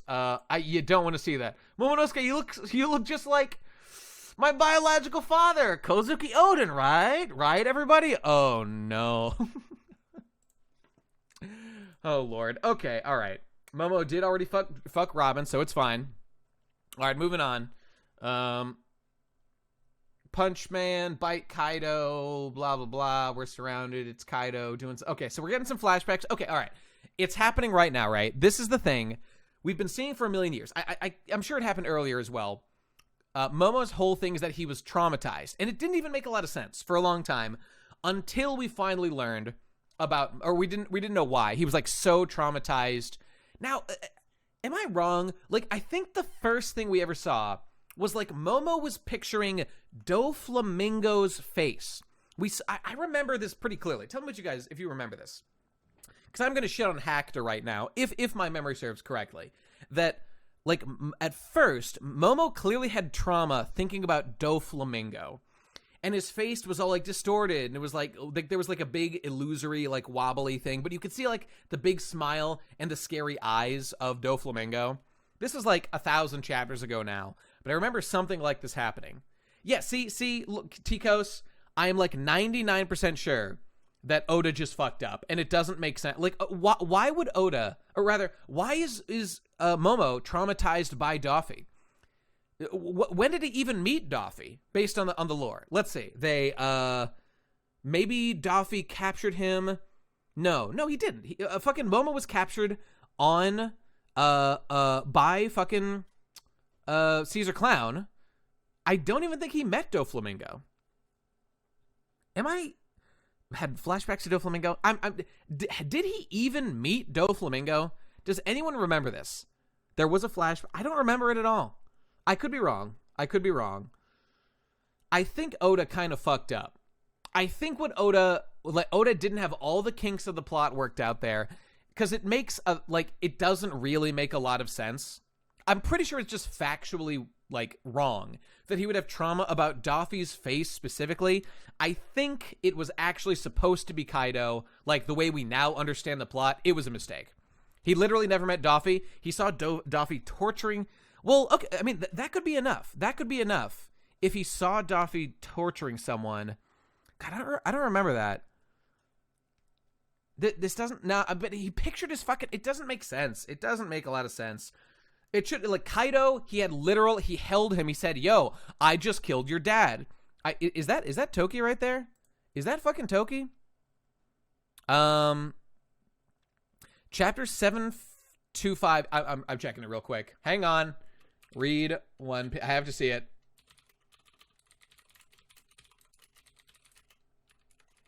I just got to check.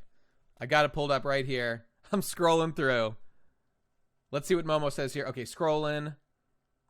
We see Doffy's face. Oh, you're right. I saw him once when I first came to this island. Yep, I see it right here. In fact, here, let's just pull it up. I'll show you. Boom, right there. He was torturing this guy. No, you know what? You know what? This is fine. Oh, I'm glad you showed me this. This is enough. It's no longer an issue. It's a little weird that his trauma would be this, but I mean, this is enough. He saw him one time. He was really scary. Is this enough to instill trauma? I don't know. Check chapter 701, you say? Chapter 701? He remembers Kaido choking him? Sure, let's check it out. He remembers Kaido's words. Now, okay. I want to see that shit. Remembers Kaido's words. This is fascinating. Okay, where's Momo? He's talking about stuff. Even if I did fly, your name is... Oh, this is it right here, right? The hand reaching out as he chokes him. I think this is it right here, right? Yep. That was it. Based. Good job, Oda. See, this is good. This isn't too much. This is... And you know what? It's like... this is not me, insulting him or anything. This is the right way to do it. You slip in some stuff like this, some hints, and then later on, when Oda's finally, he makes a mental note, and he's like, okay, when I write Momonosuke's flashback and finally show his trauma, I make sure I refer back to this. So, yeah, it's not the hardest thing in the world to do, but, of course it deserves to be complimented for getting it right and not fucking it up. Now, he doesn't do everything perfectly, but this one, as far as I can tell, is A-okay, nicely done. Now, did he say... What's your name? Or do we see that right here? I don't think we see that specific shot, but we know that he picked him up and he did all that memery. So that's not Toki, right? That's not Toki lying there. I think Toki is technically unaccounted for. I don't know.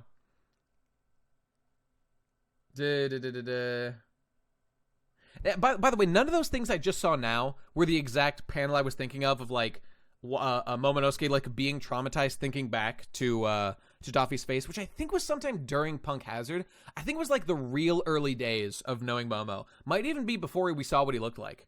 But I don't know. It doesn't really matter either way. Okay, so whatever. Toki. Okay, so burning house. Here comes Kaido killing everyone, crying for his mom, who is probably dead, but we might just be skipping that, or who knows? Maybe Oda's doing a big meme with her. Toki is dead and definitely is not coming back in any shape or form. Well, because we saw, was it before or after this scene where she was out, announcing to the public, the prophecy, That was, the chapter after Momo's introduction. Yeah, I think you're right, Tikos. How do you pronounce that name? Tikos, T-K-O-S? Tikos. He thinks of Doffy and the trauma makes him fly. Yeah, that's right. That's right. Okay. Anyway. So here comes, now, ain't this just interesting? We've got Momonosuke, whose bite as a random dragon, okay, as a random dragon is stronger than, like, Kinemon / well, I guess actually the scabbards are a bad choice because they had Odin's will in them, and that actually made them able to cut him.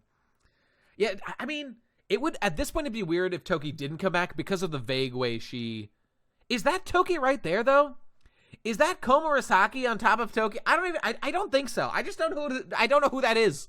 I don't know who that is! Is that Izo? I don't fucking know. I don't know. Your father was a fool of a lord. Hey, real quick. How did Momo survive this? I just can't remember. I mean, that's definitely Komurasaki. I'm like 90% sure, because she was there, right? How did they survive this event? Like, that he was holding him right here. Do we see what... I think we just don't see what happens after... And I think we've talked about it before. Like in a random video or something. It's not shown. Maybe there's going to be a thing... I'm just wondering if they're going to do a thing. Oh, I found the Momo Doflamingo flashback. It's 685. He threw him into the castle. Is that true? Yeah. Okay, I'd believe that. All right, let's check 685. It could easily be the Toki flashback, 685. Let's just look at that since we brought it up for fun. Okay, here we go. Right, there's the Dragon Man. Yep. Okay, there's Momo in his form. Looks great. He won't eat the food. I am Le Samurai. Momo was pretty based, even in day one. Now, where's that scary face? I don't think I missed it. Oh, wait, he does it to make him fly. So, there we go. Okay, is this a little over the top? Like, would it, knowing what we know now, would it make more sense a little bit for him to think of, like, of Kaido in, like, a moment of trauma? Consider, like, the Kaido trauma was way worse than the Doflamingo trauma of just, like, seeing some guy be tortured.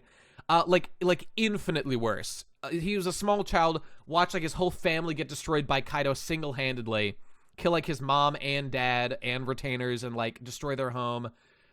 He saw this guy push a guy's head underwater.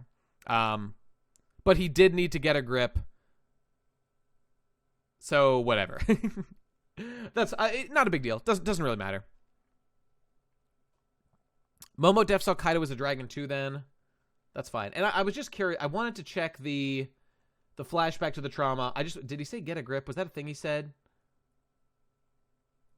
Where's the torture? Am I in the wrong place? Oh my god. Hoo-hoo, Mama Viola. You're looking great. That smells good. I want to get a whiff of that. Wouldn't mind. Wait, where am I? I wanted to see the damn flashback one more time. I thought I was in the right place. Shit. Hang on. No, it was definitely here. It was like right... Oh, I gotta go back one more time. Yeah, okay, that was that. It was this one. Okay, here we go. Get a grip. Oh my god. Okay, no, that's Goda right there. Unironically. Again. Said the same phrase. Bro. Like, we have to go do research to make sure this... Goda, that's fucking based. I fucking love you, Oda. No, this is good as shit. The same phrase. Like, again, this isn't the hardest thing to do. I gotta get a grip. It's just that he got it right, and he doesn't rub it in your face. We have to go and, like, research it to check that it's correct. That's fucking awesome. I fucking love that.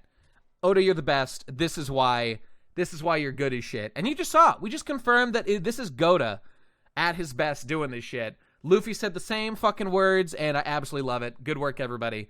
That was a terrific exercise. Goda made no mistakes as far as I'm concerned. Absolutely fantastic. Great job. All right. Back at it again, lads. What's good? You're good. You're going to have to watch back. I can't repeat all that shit. Basically, Oda got a phrase correct. He totally justified this one flashback to Doffy. That totally makes sense. Like, it's not like it was the worst trauma he ever suffered, but he made it totally work by having Luffy say the same phrase that would trigger something that we saw in a separate Doffy flashback where he said the same phrase. So in retrospect, it makes perfect sense. 10 out of 10, base to shit. Go watch it back when the streams re-uploaded to YouTube or whatever. We're getting close to the end of hour 2. 1 hour, 1 chapter, boys. We're just charging through. Okay, so he chomped him. He ruined Wano. Mother and father would be alive, blah, blah, blah. Oh, I know what it was. If I recall, I think the reason that he saved... Kanjuro uses right hand to eat cabbage in his introduction. What is the significance of that? I don't know what that means. Oh, was that the first thing that he ever... Did we see him as he was walking as Denjiro? Was he also eating cabbage with his right hand? Because that would also be a totally sick... Okay, showing he's right-handed means nothing, obviously. Every character is fucking right-handed, except some who I don't even know. Kanjuro lies about which hand is his main hand. Like why? Sorry. I was thinking of Denjiro, not Kanjuro. That doesn't... Wait. So Kanjuro was eating a cabbage with his right hand... Which, that's a bit, I guess it does imply he uses his right hand for stuff. I probably use my left, I'm left-handed, so I use my left-handed for stuff. Okay. Kanjuro licks he licks Orochi's nuts in his introduction? Wow, really makes you think. He, was sucking the dick of, what's the Kozuki clan? The Dark Ozuki? That was, a little on the nose, Oda. Very interesting. Very, very good parallels. Right, but he did draw with his left hand to make him suck at drawing. That was pretty base. That was pretty, It's the little things. I fucking love the reveal that Kanjuro turned out to be a good artist all along. That part was based as shit. Did he then need 3 or 4 separate moments where he off-screen loses a fight to the same people and then dies? Did we need that? Did we need all of that? No. You know what you do, Oda? You give him one fight. One real fight against one of the scabbards. Like, fuck Zoro. If you're gonna cuck Zoro's fights, fine. Give someone a real fight. Give, like, fucking Kiku a fight. I don't know. Kiku seems way into that. Fine. Just do that. Jesus Christ. When will it end? When will my suffering end, Oda? All right, it's back to Hakta. Fuck Goda. I hate that guy. I prefer Hakta. I like to yell and scream. That's more fun. I'm awakening my Yaru no Mi. It's happening. Isn't it beautiful, boys? The ancient land of Japan. We are shown multiple times Kanjuro's birds flying in the background when our characters decide on a new plan. I'm going to have to check that one out. We might getting a little bit crazy. You might be right. But we'll see. I haven't forgotten those times that Jack lost every fight, including the simple battle of wills. The Minx beat Jack's ass spiritually, emotionally, morally, psychologically. Holy shit, they dabbed on Jack so fucking hard, and then he goes on to also lose every fight. He is Jack the joke. Oh, it's a sad thing. Okay, all right. Momonosuke's doing a big meme here. He's doing a bite. Somehow makes him hurt like a little bit. I guess a dragon tromp strong. Dragon deal damage. Okay, fine. Okay, right. So killed his family or whatever, and then he gives him the old punch. Nicely done. All right. Dragon tangle. There they go. They're still fighting. Oh my God. Speaking of the best character. Too late, idiot. No. It's not too late. He's going to win this one. Guys, here it is. It is my man, Jack. Easy money. I want to see press J for Jack in the chat. Press J for Jack. Press J for Jack. Press J for Jack. He's going to win. He's going to win this one. There's absolutely no way Jack can lose yet another fight. There's no possible way. Also, is it just me or is he pulling a big spider bitch? Do not press S. Do not do that. Oh God, look at that big axe. I fucking love. Press L. Press L. to get licked by Prospero. Press L to get licked. Press L to get licked. I want to get that perodorin all on my peen, if you know what I mean. Yeah, bars. Bars. That's right, everybody. You know what's up. All right, let's focus out. Let's get serious. Is he doing the big Maria thing where he's got a separate head and then his head's up here, but there's a nose? Is that his nose? Let's find out. Let's find out. You know, this is a little odd framing here. If I had taken another hit, I wouldn't be standing. Oh, good thing I blocked that moon. Good thing we blocked the moon, and it'll totally never be visible again. Haha, that's lucky. That's lucky for us. I love you, Prospero. You're fucking based. Oh no, he's no longer in Sulong. Why aren't you in fucking Sulong form, you dumb idiots? Help him. What are you doing? You're being useless. Okay, Momonosuke-sama. Oh no, okay. You just bit an emperor. And you're not scared of anything. I'm too strong. I'm too good. I'm too powerful. Yay, we did it. Okay, so go stop Onigashima. I will definitely. Grr, anger. Ooh, angry face. Beat Kaido. Luffy Taro-san. He's doing it. Okay, there he goes. Everyone's happy again. We've been reunited. Oh my god. Oh, it's about to happen. It's about to happen. Ma. Haha. They're all yelling. Okay, good. There they are. He's back. All right. So this is the big moment, the big emotion thing. Okay, hybrid boy. Here we go. Uh-oh. Here he goes. He's doing a big. Hey, what's that? What's that? What's that lightning there? What's that lightning going on there? I don't like that. I don't like that. Ah! They oh my god, they did it, lads. They did the thing. They did the thing. Too late, idiot. I already don't give a shit. Easy money.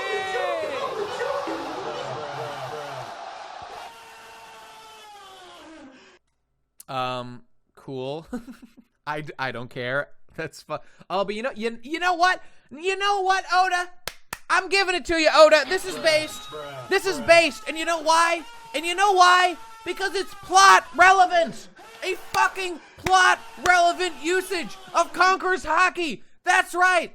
They moved the fucking clouds. He did it. Was it on purpose? Absolutely not. Absolutely not. No, it was not on purpose. But Luffy did the fucking Conqueror's Haki thing. He got rid of those fucking clouds with his big monkey punch. And there's the sun. He did it. It was pure bad luck that our guys were going to lose. And it's pure bad luck that they're going to win. Yeah. Yeah. That's what I'm talking about. Everything up to now has been a power level bullshit that doesn't matter at all. But now it actually matters. It was useful for this one specific thing, and it will never, ever be useful again. That's fine.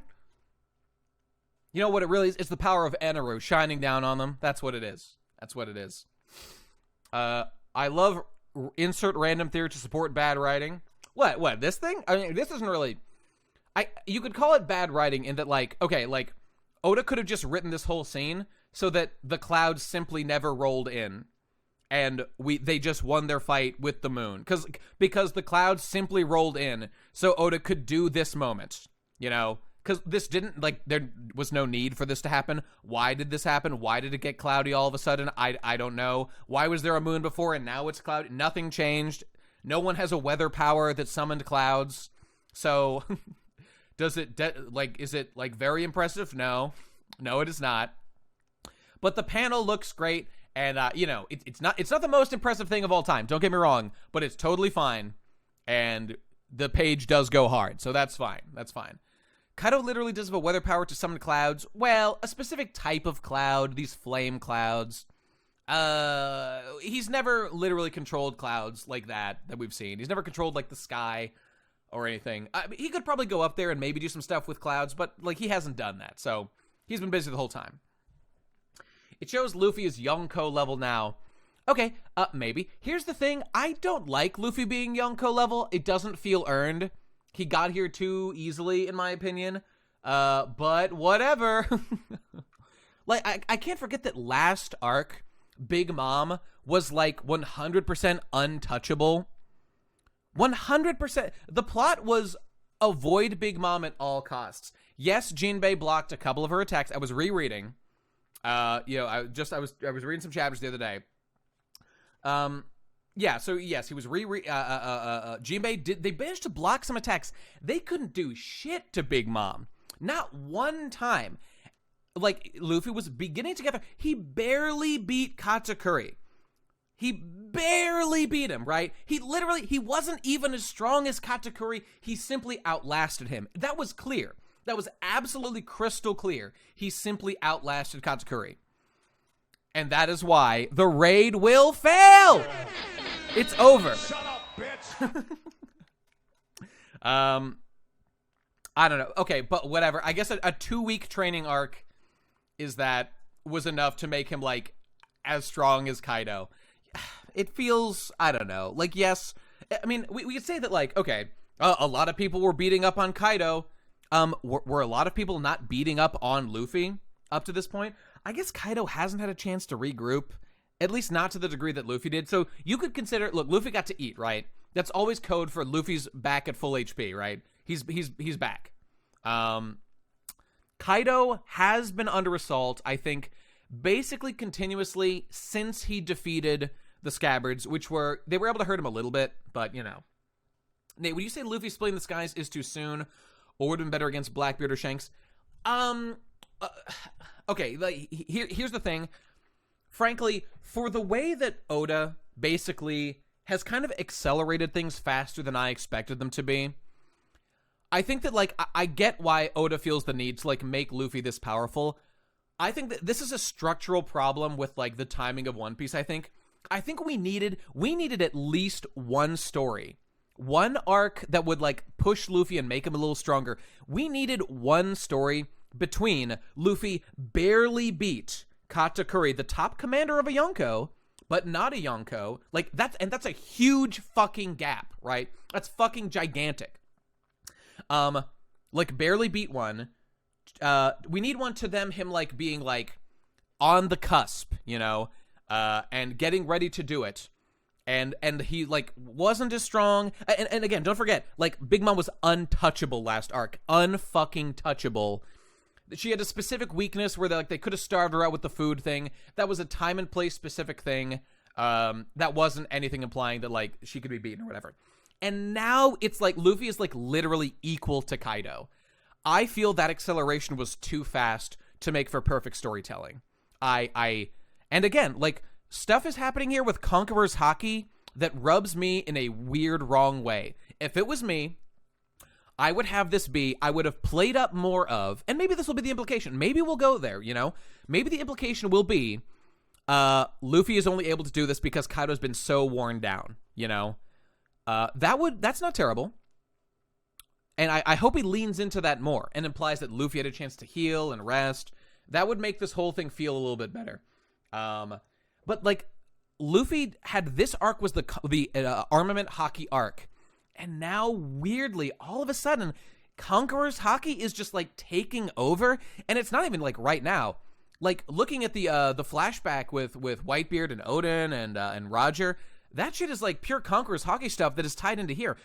It feels like we just jumped into, like, a second arc in the second one here. And, you know, I don't know. It's not like Water 7 Enies Lobby. Like, that's kind of one story. There was a bit of a divide there. But it really was one contained story. This feels like two whole separate stories.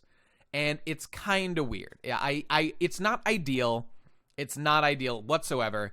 But look, if it were me, I would have somehow had this arc be about not defeating Kaido, but, like, being able to hurt him and using teamwork to, like, push him down. And maybe it still will be. I don't know.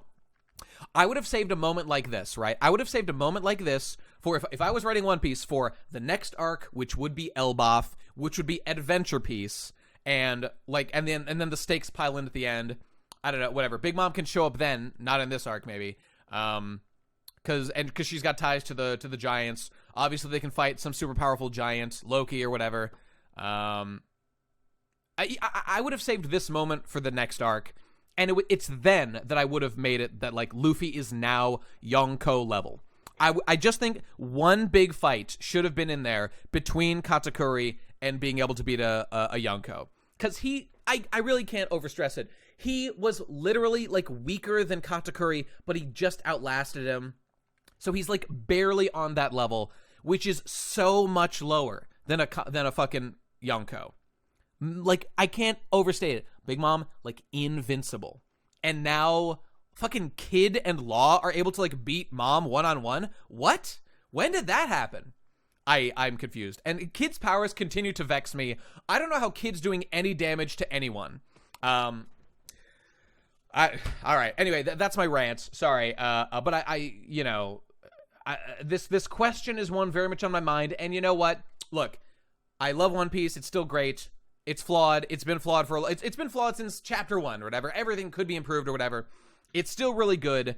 And of course, a guy like me who's very attention oriented and stuff would have like tweaked some elements, added a little here, cut stuff here. But on the whole, it's still great stuff. So, whatever. You guys all know that. Anyway, so the heavens have split. There's the moon. Mink memes. Here we come. Prospero. Oh, no. Oh, no. Shut up, bitch! And look, it was Jack's big silly face. He did have the big old schnoz. Jack Bros. Kid did damage to Kaido by using Kaido's dragon weight to slam his spine. Okay. Cripple. Think about this for just one goddamn second. Considering the amount of force that like a punch from Luffy can generate to like obliterate the fucking planet, does a fucking toss by Kid, no matter how much strength he gives it, he's using Kaido's weight. How much fucking weight is that? Are we really talking about compared to a big Luffy shonen punch, you know? All right, whatever. Oh, Kid's attacks are weird and don't make sense. He's using Haki. Then please clarify. Okay. Oh, yeah, remember how Kaido fell from 10,000 feet and was totally unhurt? Lamau. yeah, that, all right, moving on. Kid I love.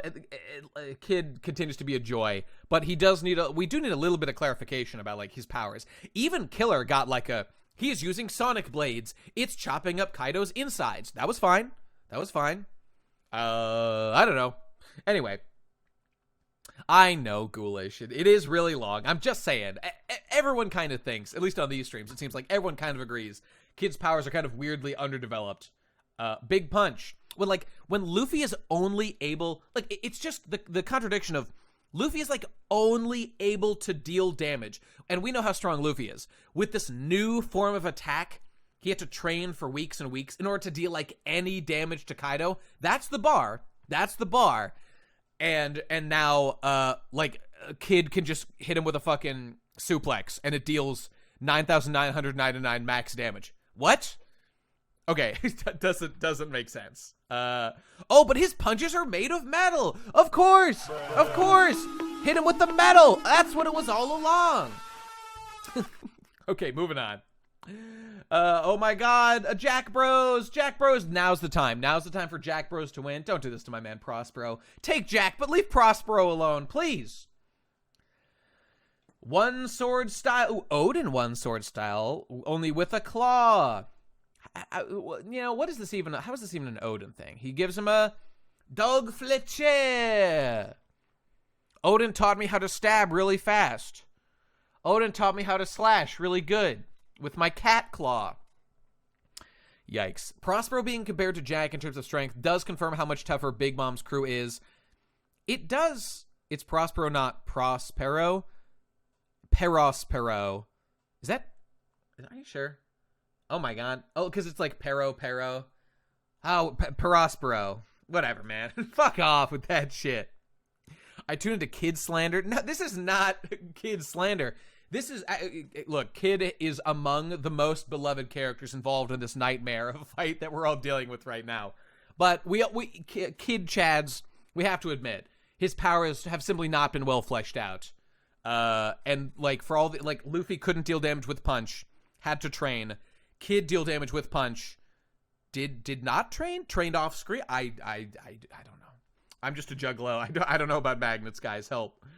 Oh no, Pero, Jack the Drought. What? How could Jack the Drought be defeated? This doesn't make sense. This has never happened before.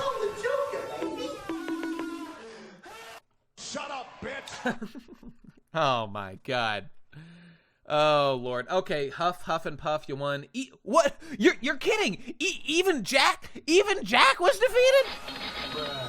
Too late, idiot. I already don't give a shit. Even this mystery man is bewildered. No one could possibly understand what happened to Jack. Oh my God. Dude, I mean, we'll never forget Asura fucking Doji jobbing Jack. God, Oda, why did you write Jack like this? Did he literally write him as a joke? On purpose? I think Kaido trained him wrong on purpose as a joke. Oh, the implication cannot be that Big Mom's pirates are so much better. Based on everything we've seen, yes, that appears to be the implication. But it's bizarre. I mean, it was a different thing in Whole Cake. Like, the goal was never to defeat them. It was to get in, do a sneaky deaky, and then sneak right out. Jesus Christ, what an embarrassment. How can one man upon his shoulders hold so many L's? Now that is a feat of strength, and he keeps on getting up. All right, there's a mystery man looking here. Okay, there you go. All right, now we get to learn what the fucking meme means. Smoothie versus Jack. Can the drought be juiced to death? We'll find out. We'll find out. All right. Title of the play. Oh my God, I don't care. There was an outcome in a battle somewhere. All right, this stuff is cool. This stuff is cool. Ironically, this event cemented Japan's closed border policy based closed border policy. Love to see it. The word has since become synonymous with critical twists. Okay, so it's like a twisty twist is happening. Something about the sovereign, blah blah blah. Oh, okay, all right. It's a big old twist happened because Momo showed up and he's the king or something. Based. Chapter 1027, an unbelievable disaster. Are we talking about my man Jack? It's unbelievable how many times he loses. Shut up, bitch. All right, what do we got? Okay, Roger. Goddamn, Roger looks great. Absolute Chad. He's gotten like twice as wide since the beginning of One Piece. Love to see it. He doodled on the lion's face and is running away. Is he crying? Is Shanks crying? What is being implied by this?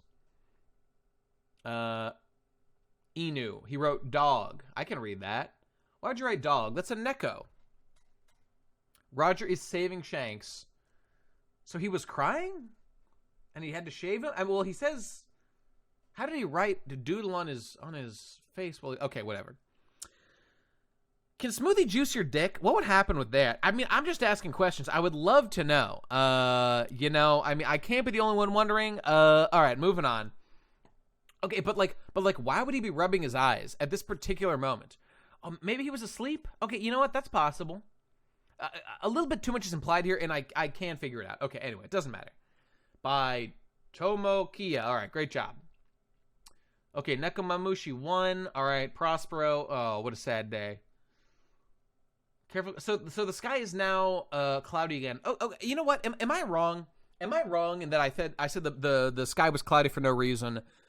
What was there actually a moment where the clouds did in fact come because of the battle of the dragons or Kaido turning into a dragon? Like that wouldn't be like the most genius thing of all time, but it would be a cool touch for Oda to add. And I don't really remember. Whatever. On a reread, someone can pay attention to that and see if that. Look, we all know dragons made clouds, but like, did Oda specifically call attention to it? Like, we're dealing with a little more specific stuff here. Well, that's true with Story, but we definitely saw fucking Zulongs before last chapter. I know that we saw Zulongs earlier in the fight. So like my question is like, why was it not cloudy for those, and why was it cloudy now?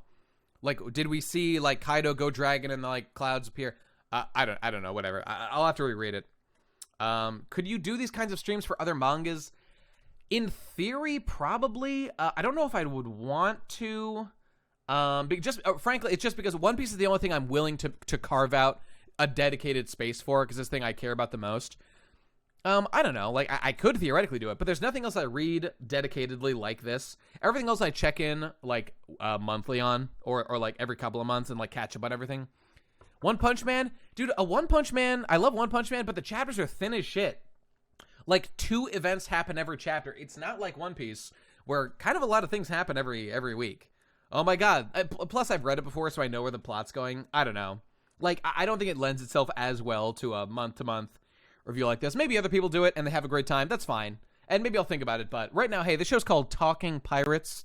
Maybe the pirates could talk about another series besides just One Piece. But this seems like the place to start. Oh, you know what? You're right. We'll do a Hunter x Hunter chapter review. Oh.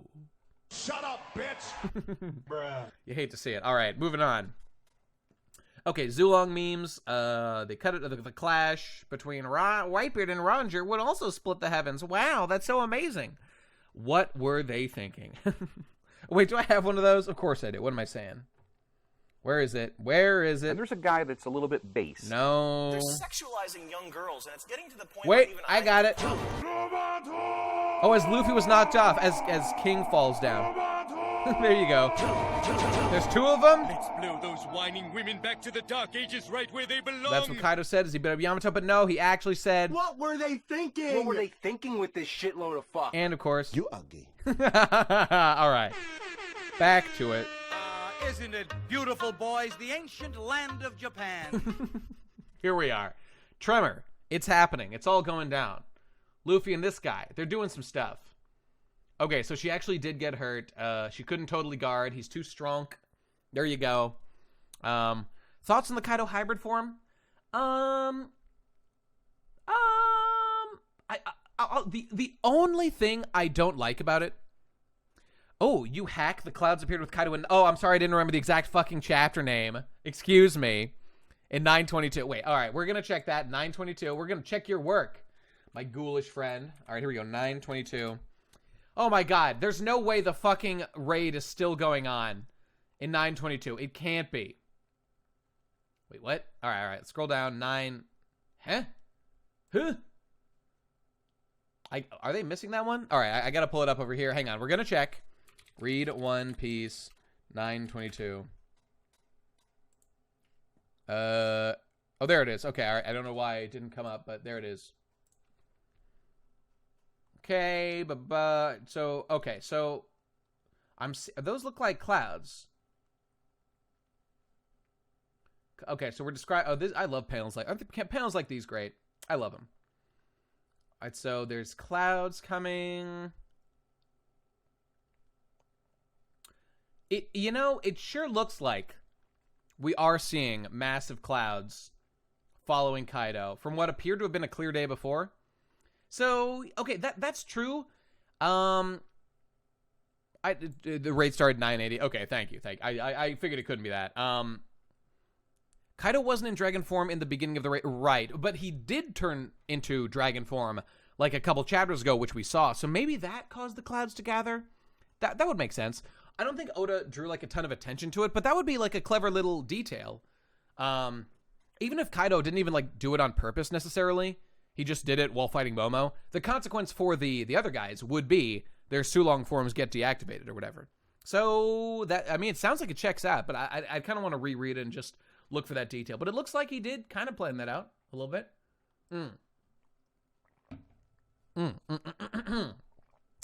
There we go. Dragon. Now, didn't he have the dragon form out at the very beginning? You know, I could be wrong. I could be wrong about that.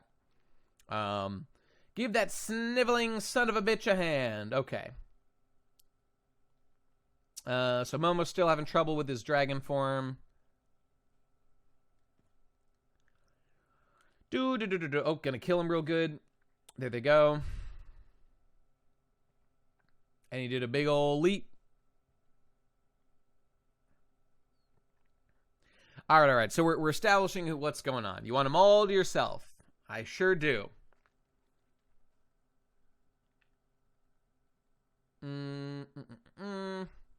Okay, here we go. Here's a little bit of the lore. The dragons do not actually fly.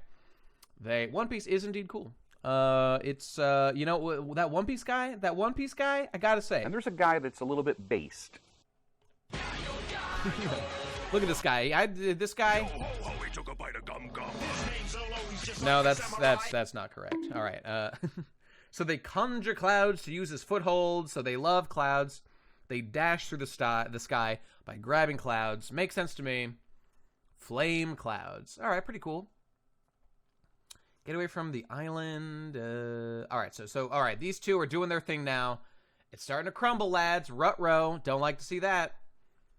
Kaido's powers are weakening. Maybe.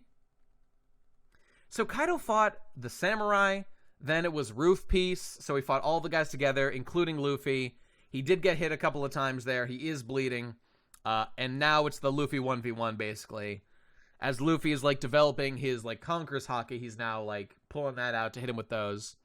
So, it's all great. It's all great. And future husband and wife, Yamato and Momonosuke, are hanging out. Looking great. Love to see it. Oh, I was just going to say about Kaido's design. I basically like everything about his hybrid design. It looks cool. I like his big old dragon tail. I find these middle horns, I think, look a little silly. I would have gone with a slightly cooler design for this, but I don't know. It doesn't matter. All right. Flame clouds, blah, blah, blah. They can't support stuff. Here we go. It does look like a trident. It's fine. It's fine. I think they look a little goofy. I would have just given him more, I don't know, to the side or like this. Like he's got right here on the side. I don't know. No, that's not true. These horns on the side are from his Oni race, and those look great. These ones in the middle are definitely for being a dragon. All right, so there he goes. He's doing the stoppy thing. Now, okay, right here. These guys have to be able to fucking see this thing now, right? I guess they could just not be looking. That's definitely fine. Guys, I don't give a shit what kind of dragon it's from. I mean, it's obviously true. It's like some dragons kind of look like that. I'm simply saying I don't think it looks cool. That's all I'm saying. It's just a coolness issue. You can make a character look as cool as you want to. All right, you can see the capital. There they go.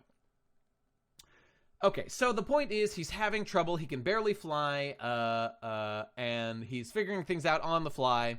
He doesn't know if his powers work. He's coming up with excuses. All right, I mean, that's totally fair. I'd feel the same way, probably. And he's got to stop him. So he's got to conjure his own flames, and then make sure they do the big old push so they don't kill the people in the flower capital.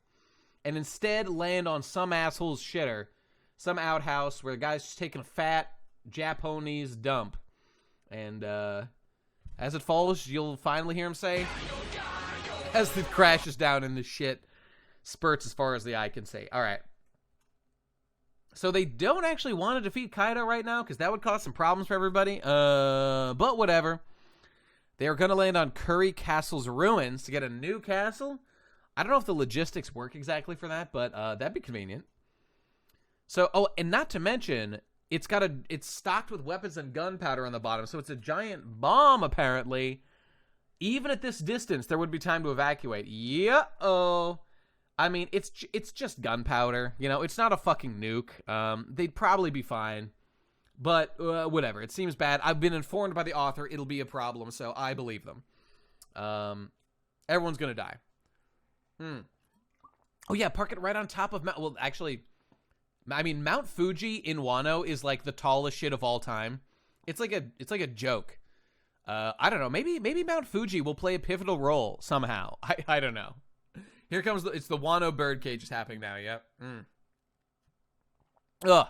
Organic life-threatening stakes. We've come a long way since the birdcage. The birdcage was the absolute worst one in the entire series, and it's not even close. Never forget, Zoro couldn't cut it. Luffy couldn't break it. No one could cut it. And Doffy was fighting somewhere else the entire time. Absolutely unbelievable, Oda. This is the worst writing in the entire series. All right. So Luffy's gonna fight. He's doing a little lightning effect right here. Here it comes. He's gonna get him. So Luffy's got to save everybody. So I mean, yeah, telling about this one will add to his burden. Yep. Don't even tell him. You guys got to figure out a way to just catch the thing. So deal with it on your own. It'll be fine. Momonosuke needs to man up real fast. So let's hope he does. And here goes King Sama. Oh, here we go. Oh, fuck yeah. King's doing stuff. Here we go, people. Now, I believe the current chapter is 1020... 1035, I think is the latest one. And, like, this is the place, like, yes, King did, like, one attack, like 3 chapters ago. That was barely even the beginning of the fight. Like, this is the real start of the fight. 10:36. Okay, all right. Thank you.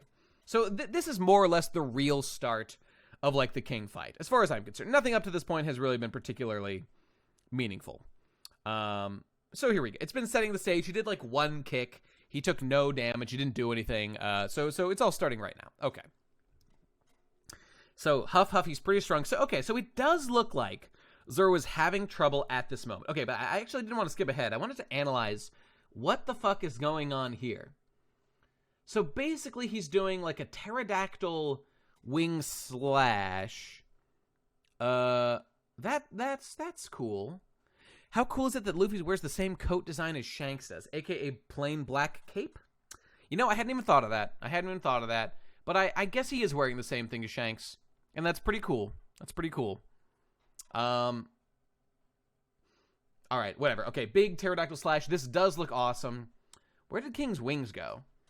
I mean, he is a Zoan, but he's pretty clearly in his, like... Well, no, I guess when he shifts into partial pterodactyl, I guess it kind of makes sense that, like, his other wings disappeared for these ones. I mean, I don't know. It makes as much sense as anything, right? Whatever. Wings as blades, pretty cool. Indeed. And here comes... This is hilarious. Here he comes flying. So Zoro blocked it. But he's still too strong. And his big brother, his gay lover, Frankie, catches him. And I love to see it. Absolutely love to see their romance. Need a hand? Nah, I'm good. I mean, of course. Frankie, I guess, would probably shoot at him. He'd hit him with a strong righto. It's his hybrid form. Well, I mean, you say it's his hybrid, but, like... I mean, I know that it is a hybrid, but, like, Marco, for example, is somebody who's never shown an actual, like, quote-unquote hybrid form. He just can turn various parts of his body into the Zoan pieces at various times. So, like, to me, like, his head sure doesn't look partial pterodactyl here. Like, it just, you know, kind of looks like he turned his arms into pterodactyl wings. But whatever, small distinction. All right, so he's going to beat him up. King, you bastard, knock it off with the aimless attacks. You almost hit my backside. Well, in his defense, you've got a fat, juicy backside, King, so can you really blame him? All right, a pity you didn't slit your throat. Okay, they're laughing, joking. They're best friends. They're rivals. They don't get along. Oh, look at his hat. He does look like he's in hybrid form, actually. All right, whatever. It doesn't matter. The hell you say, Pirate Hunter Zoro? He just cracked King San's mask. Is that true? Did that just happen? When did that happen? Where's the crack even? Whatever. Okay, so he's in his hybrid form. Whatever. So here he goes. Frankie's running off. Thank you, Don. Thank you, Don. 3-sword style. Ultra Divine Red Archer. Oh, wait, that's him, and he's doing a tiger hunt. Right. Okay. So now here he's chopping off a chunk of the mask. Hey, Zoro, I got an idea. Chop off a chunk of his fucking skull. How about that? Why don't you try that? Stop hitting the mask. Hit him in the fucking face. Cut his face off, Zoro. Or we'll see how that goes. So, okay, hey, let's not ignore this whole thing about, I mean, I kind of know, because I've read all the chapters, but let's give it its proper due. I don't even know what's being implied. What is this motion here? Are these his legs? This is clearly his head and his arms flying, and this is his big... Is this his fat, juicy cock being turned into, I don't even know what's going on here. All right, it's clearly his, like, lower body and wings or something. Oh, that's his left wing. Oh, I thought these were his two wings. No, you guys are wrong. These are his two wings. This is his head, and this is his torso and fat, juicy cock. Oh, yeah, you're right. Zoro was saying, if I can't figure out what ethnicity, what race he is, I don't have any hope of summoning the will to defeat him. I truly need to discover... I need to find my triumph of the will, if you will. Zoro, no! Please! That's problematic, Zoro. All right. Moving on. We've got him getting thrown. He's cutting off the mask. Okay, now look. He's taking damage. Man, look at these. I'm going to complain about this. I'm going to pay attention, but these hits ain't shit. Oh, he got generically blasted into rocks. Chop open his fucking stomach. Do you remember when Mr. One fucking diced his entire internal fucking organs? Do you remember that? Oda said Zoro would be a police officer in an SBS? Lamau. That can't be right. He is a pirate. He'd be like a mercenary or something. He'd be a terrible cop. He's like too lazy and shit. I don't know. Please fucking dice Zoro. These attacks are pussy shit, and I'm not impressed by them. Okay, he is doing his due diligence. He's making him look like, whoa, oh my god, he's really hitting me. All right, he's at least doing that much. Thank God. I'm gonna fall. Okay, so he's doing the thing. All right, so here we see he can hit the sky and do a blast back. So that's pretty cool. Maybe he learned that from Sanji. I don't know. It's not the final fight because the raid will fail. Based. It's gonna happen. This raid ain't going nowhere, guys. He got knocked out of the dome. That's pretty cool. I do, man, I love everything about King's design. Being a super badass, fast pterodactyl is very dope. The way he does those fucking, like, arm slashes is awesome. Zoro's like, I can see some melanin. I'm suddenly finding the will to win. Zoro, please! You should at least use a blade when you go for the kill. What you just pulled is unforgivable. Why? I don't understand why. Cause like he's not like a swordsman guy. I mean, he does have a sword, but you know he uses a bunch of stuff. Why is it? Can anyone explain this to me? Why is this unforgivable? Anyone want to clarify for this for me? I just want to know. Oh, because he's a sword, it's an autism thing, right? Okay, all right. That's fair enough. Let's see what he has to say for himself. I think we're gonna spend more next chapter. All right, we're picking up the pace a little bit. It's almost 6:30, so I've got like half an hour. I'll generally go. King was giving me Batman vibes. I do love him. Third Knowledge King event. Okay. I don't know what that means, but sounds like a good time. Hang on. Hang on. That's right. Zoro can't turn his blade black. He needs to keep it white and pure. That's the only way he can defeat him. He can't put any more melanin into his blade, or he'll lose all will to fight. We gotta get him some help, guys. This is Usopp's gonna get a little uncomfortable around my man. It's not good. Is this what's going on here? Is that Robin? I mean, it's obviously Robin. Is this a I think it is a fucking fucking what is it? God damn it. A goddamn Darkstalkers. A Morrigan. Is Morrigan right? The succubus lady? Am I saying that wrong? I can't remember. Jinbei is Mario. That's hilarious. Jinbei has never looked better. You see, this is the kind of thing that makes you like a character. It's Morgan. Yes, thank you. I love to see it. That's great. We got a Link with a sword. That's cute. This is a generic monster. He's like Ryu or Ken or whatever. Donkey Kong. We've got... This is like a Demon King, like a Dragon Quest reference or something, right? Halo? I don't fucking know. Is this straight up Pokemon shit? Now, my base boy Usopp is obviously a gamer supreme. Nami is clearly being like an e-girl. Yeah, he's Splatoon, you're right. Oh, he might be Kid Dracula. He does look like that. That's true. I think this is just like some kind of like streamer girl. Oh, that's embarrassing. I don't care for that. Video games are for boys. Get the fuck out of here. Wait, where is it? Where is it? Here we go. Bow down, bitch. Wait, that's not, this is the one. Any women or people who are smaller than me, I'll put them to, women especially, I'll put them to sleep really fast. Bow down, bitches.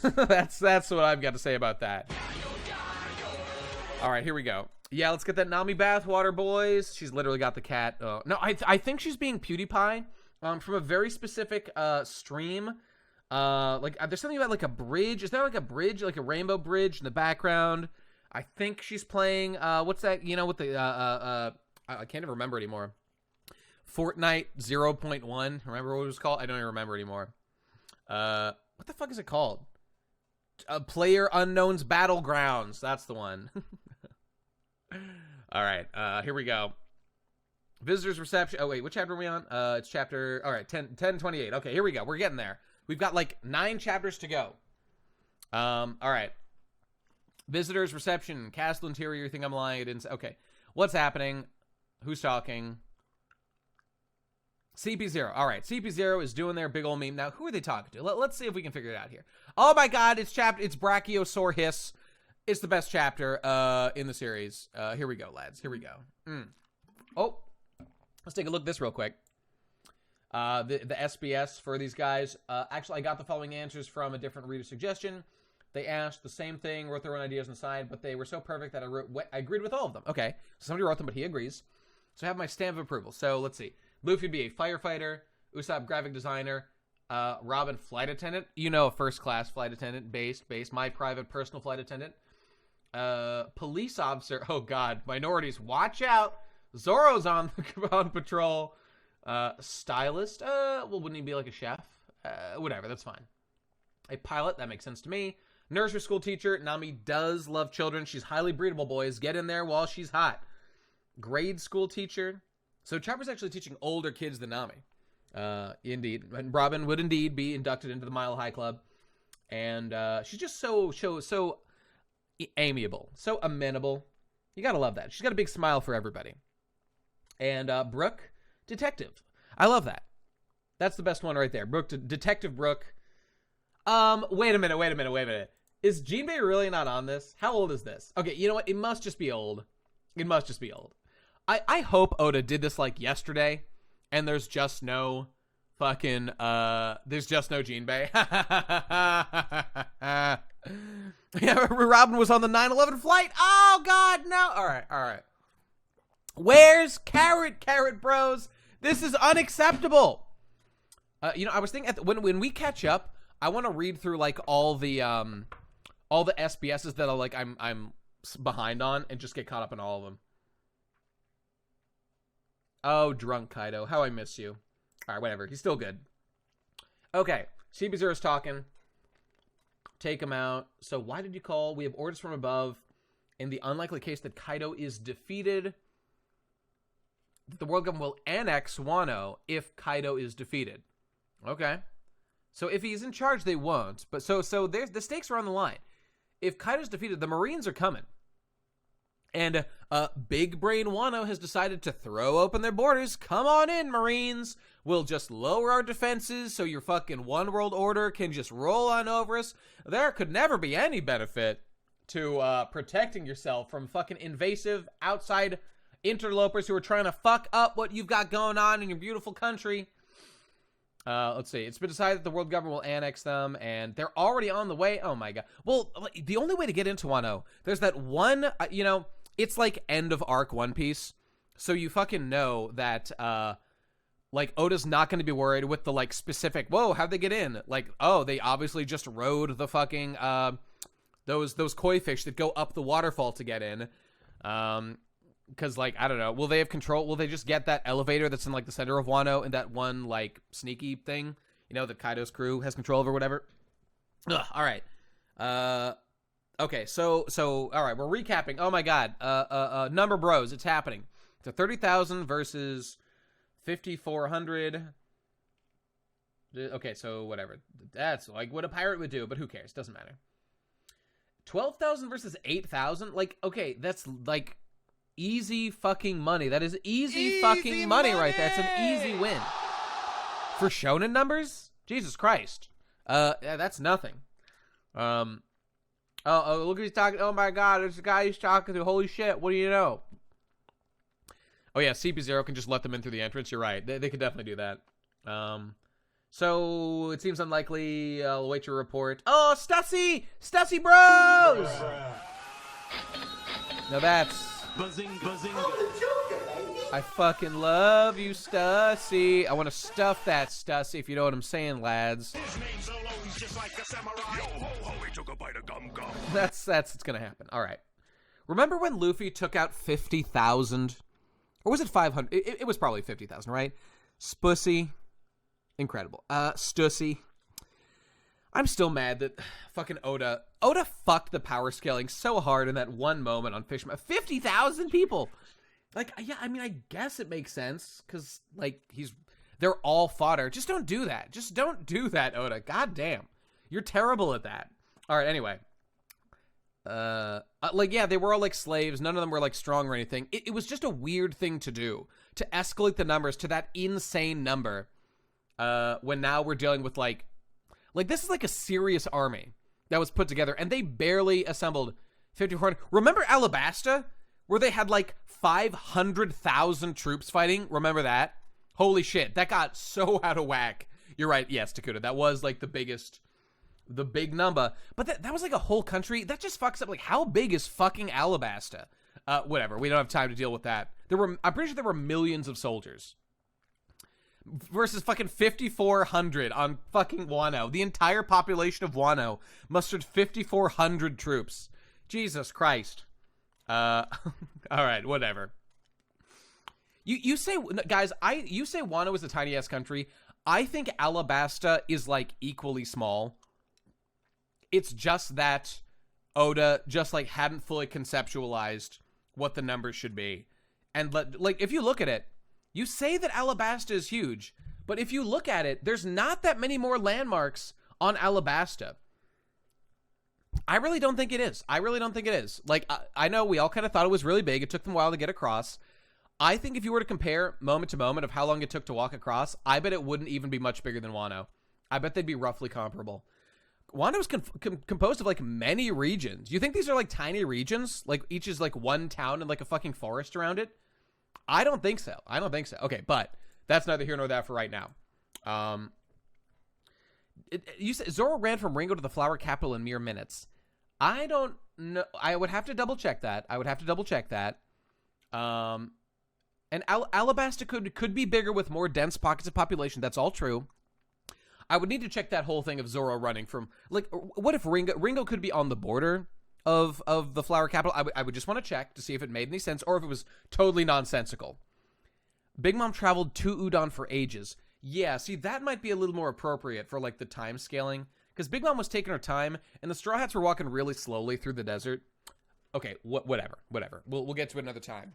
Because, like, I remember the Straw Hats got that one crab that, like, carried them across the desert, like, much faster than they'd been walking or whatever. So, whatever. I think there might be some explanations for it. Okay, regardless, here we go.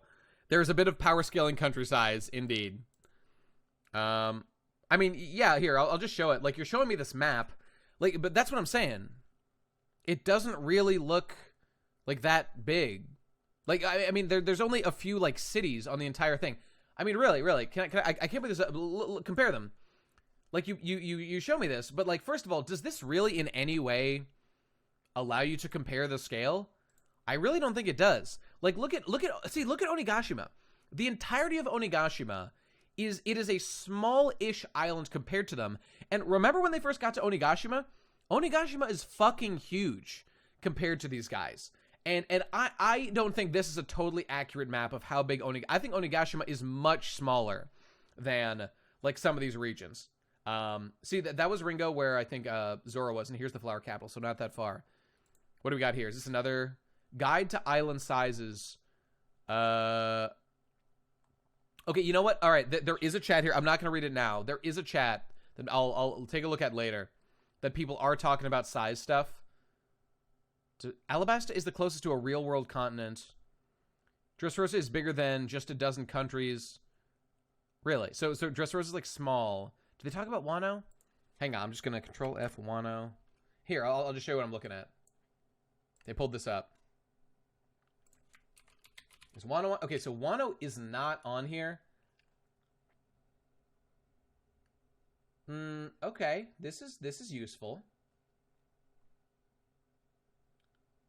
So you can't even see ships. Man, Dressrosa is fucking tiny. Well, okay, I could be wrong. Okay, fair enough. All right, maybe Alabasta is in fact way bigger. That was kind of a hunch. I hadn't really gone back to look, and I don't know. There could be something to it, so I'll check that later. All right. Right now, let's get through one more chapter at least. Capture Nico Robin, guys. Oh my god.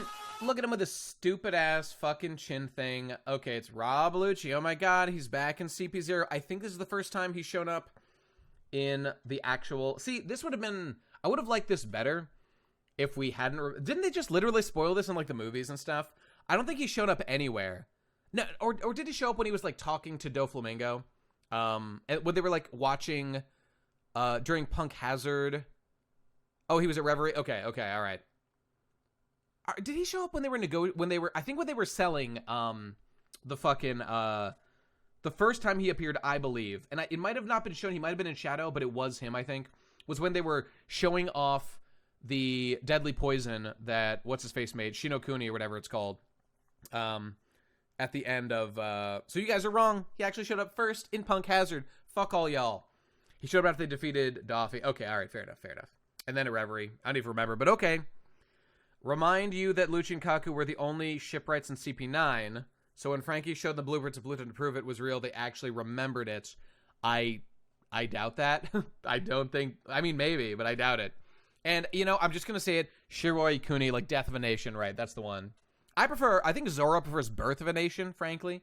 I think he said somewhere that was his favorite book. I think Oda commented on that in an SBS. Interesting. Very interesting choice, Oda. And what was I going to say? I was going to say something. I talked about this like 2 streams ago or something, but the fucking Rob Lucci thing of Oda simply fucked up. He simply fucked up bad. Fuck you, Oda. I've seen nothing to convince me otherwise.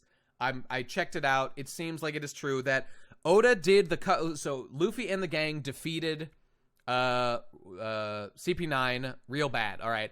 I would have had them just stay in CP9. They could get promoted. That'd be fine. Whatever. They didn't fail that bad. They did fail. They let Nico Robin get away. So when Oda did his cover page of Spandam blaming CP9 for his failures, blaming them so they became fugitives and they ran away and became fugitives from the government and had their whole adventure just as normal people or whatever. That was a fine choice. Okay. The fact that now somehow, like at the end of that where Lucci says like, he basically swears vengeance on Spandam. And he says like, I'm gonna get you, Spandam. And he's talking to Spandam. Spandam's like, fuck you, Lucci. I blamed everything on you. Haha, I win, you lose. The fact that Lucci is now just back in CP0 and he's like working with Spandam despite how much fucking Spandam did to them. Like, oh, okay, you know, there's a theory people are posting here that like they remembered the Pluton plans. Although, wait, that doesn't even make sense. There was a thing with the Pluton plans, if I remember correctly. They never found the Pluton plans, right? Because they were trying to torture Frankie to get them. Tell me if I'm wrong. He is Spandam's boss now. Right. Here's my question. If he's Spandam's boss, why doesn't he fucking kill Spandam? Why doesn't he fucking fire him or torment him in some way? This is Rob Lucci. Why would he just say, oh, it's fine. I don't care that he totally fucked me for no reason and blame me for everything when it was his fuck-ups? Why? And why is Spandam even involved? How could Spandam look... That doesn't even make sense that Spandam is their subordinate. It's fucking retarded. Spandam was the useless bureaucrat.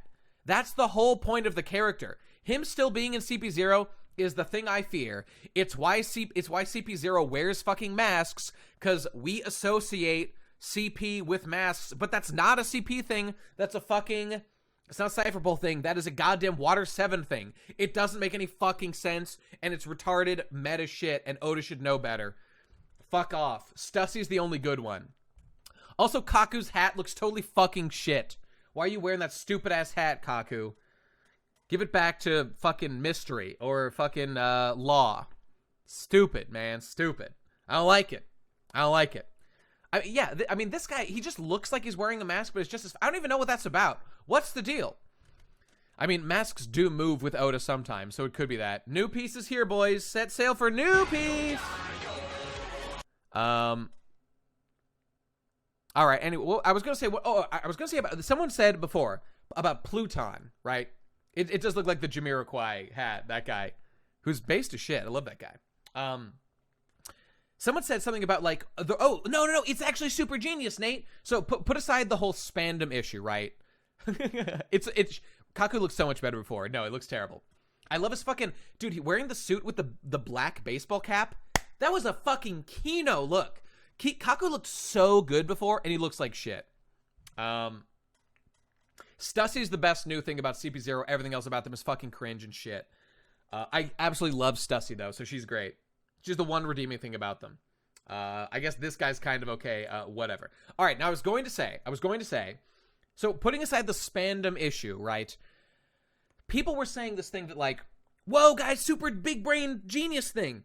The reason that we've only seen Rob Lucci and Kaku back here is because they memorized the plans for Pluton and what is it? They memorized the plans for Pluton, and they leveraged that to get back into the world government because they were useful. They used that to negotiate and, like, you know, buy their freedom or whatever. And we just don't know about the others. Maybe they're off. Maybe their freedom was bought by these two. I don't know. I think Oda just was bored of drawing more than two, so he just kept them. Okay, see, that's exactly what I was going to say, Goomba. If my brain fucking recalls correctly, the whole plot there was that they captured Frankie to torture him to get the plans for Pluton. And so they were going to squeeze it out of him and stuff, or make him draw it and stuff, because he did, like, know it or whatever.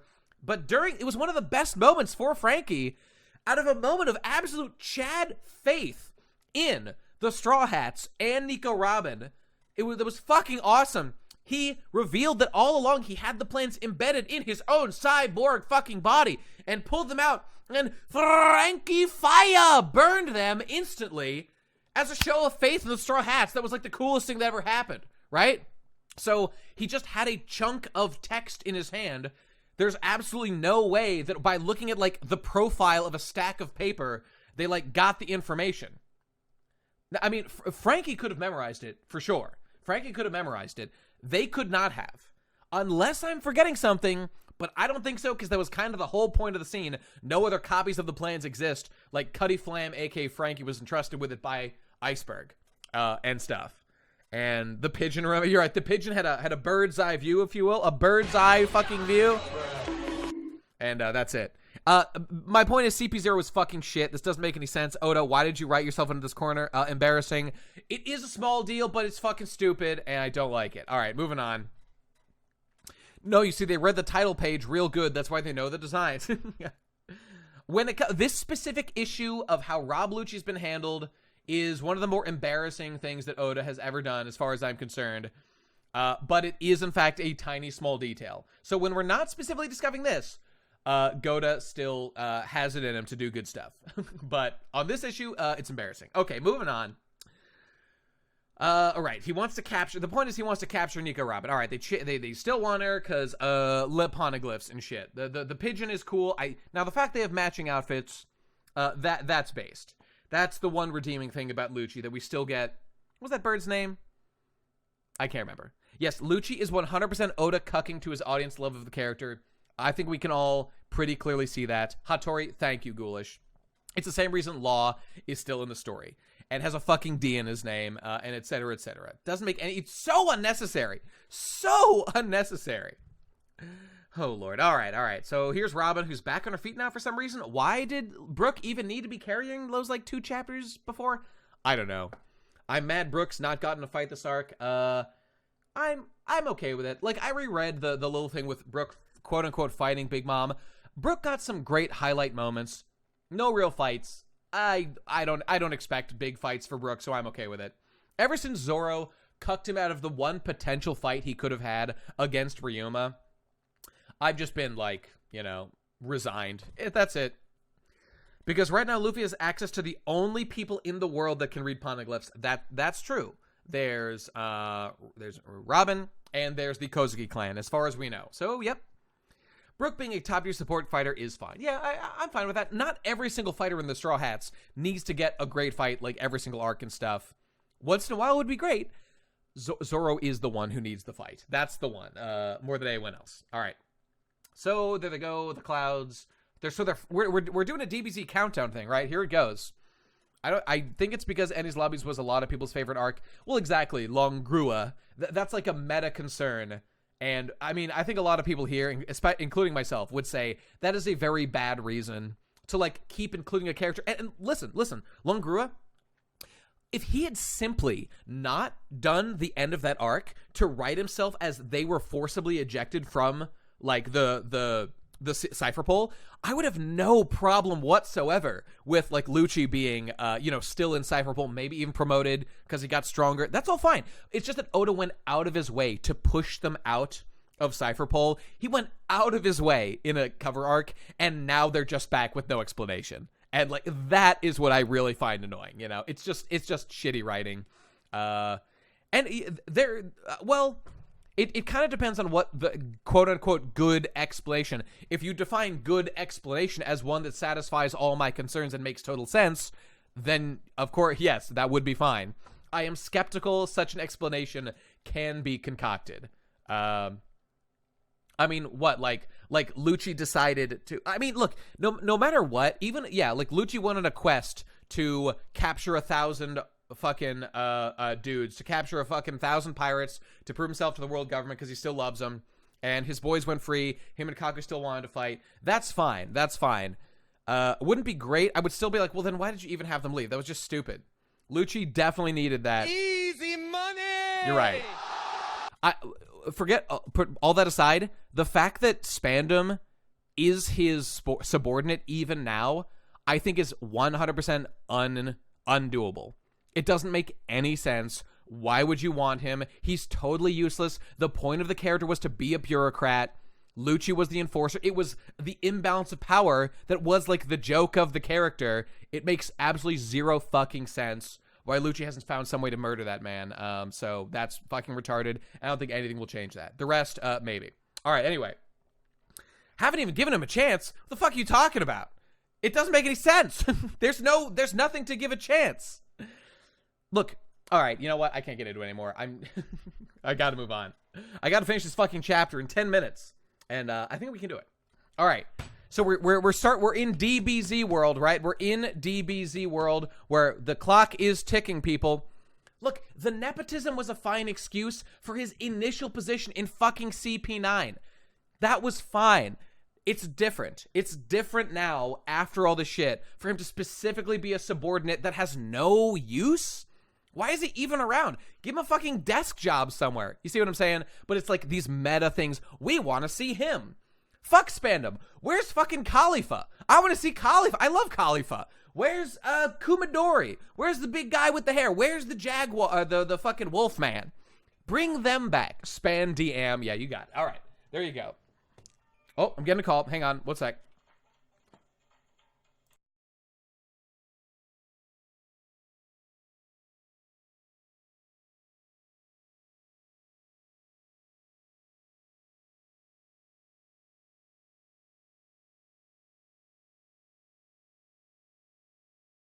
All right, lads. Okay, here we go. I gotta go soon, so now we gotta really wrap it up. So let's finish this chapter, and we will we'll move it along. Sticking him with Lucci is a punishment for both Spandam and Lucci because they drag down each other and are shitheads. It's just like it. Just think about it. It doesn't make sense for Lucci to put up with a fucking asshole. For him to put up with like Spandam, it doesn't make sense. You don't think Lucci could find some way to make him shut the fuck up? Of course he could. Of course he could. He's a murderer. He's a monster. That dynamic doesn't make sense. And I will not be convinced anything otherwise. It's he just keeps tripping him. He just keeps tripping him. All right, anyway. All right, I got to keep going. Oh, Lord. Lucci is not as much of a lapdog as you guys. He would do it on his terms. He wouldn't want to put up with Spandam because he's ordered to. He's not that kind of guy. He's, I don't know. Obviously he's loyal to them and shit, but it's different when they're forcing him to do something absolutely intolerable and for no fucking reason. All right, anyway. Spandam is useless. That's the whole point of the fucking character. I'm yelling. Shut up, bitch! All right, that's to me. Okay, here we go. It's true. Lucci is actually kind of boring once we learned his backstory. It's just that he's simple. He's not boring. He's simple. And I like that. He totally worked well. But he's just here because I like Lucci. Yay! Yay! Yeah, literally, Spandam's there to do what? Use Funk Freed? Cool. Great. I do love Funk Freed. Don't get me wrong, but whatever. And yes, Rob Lucci is a great name. Everything about Rob Lucci was great. He's not super deep, but he's really good, and I like him a lot. So, okay. Like I said, he's one of the best ones.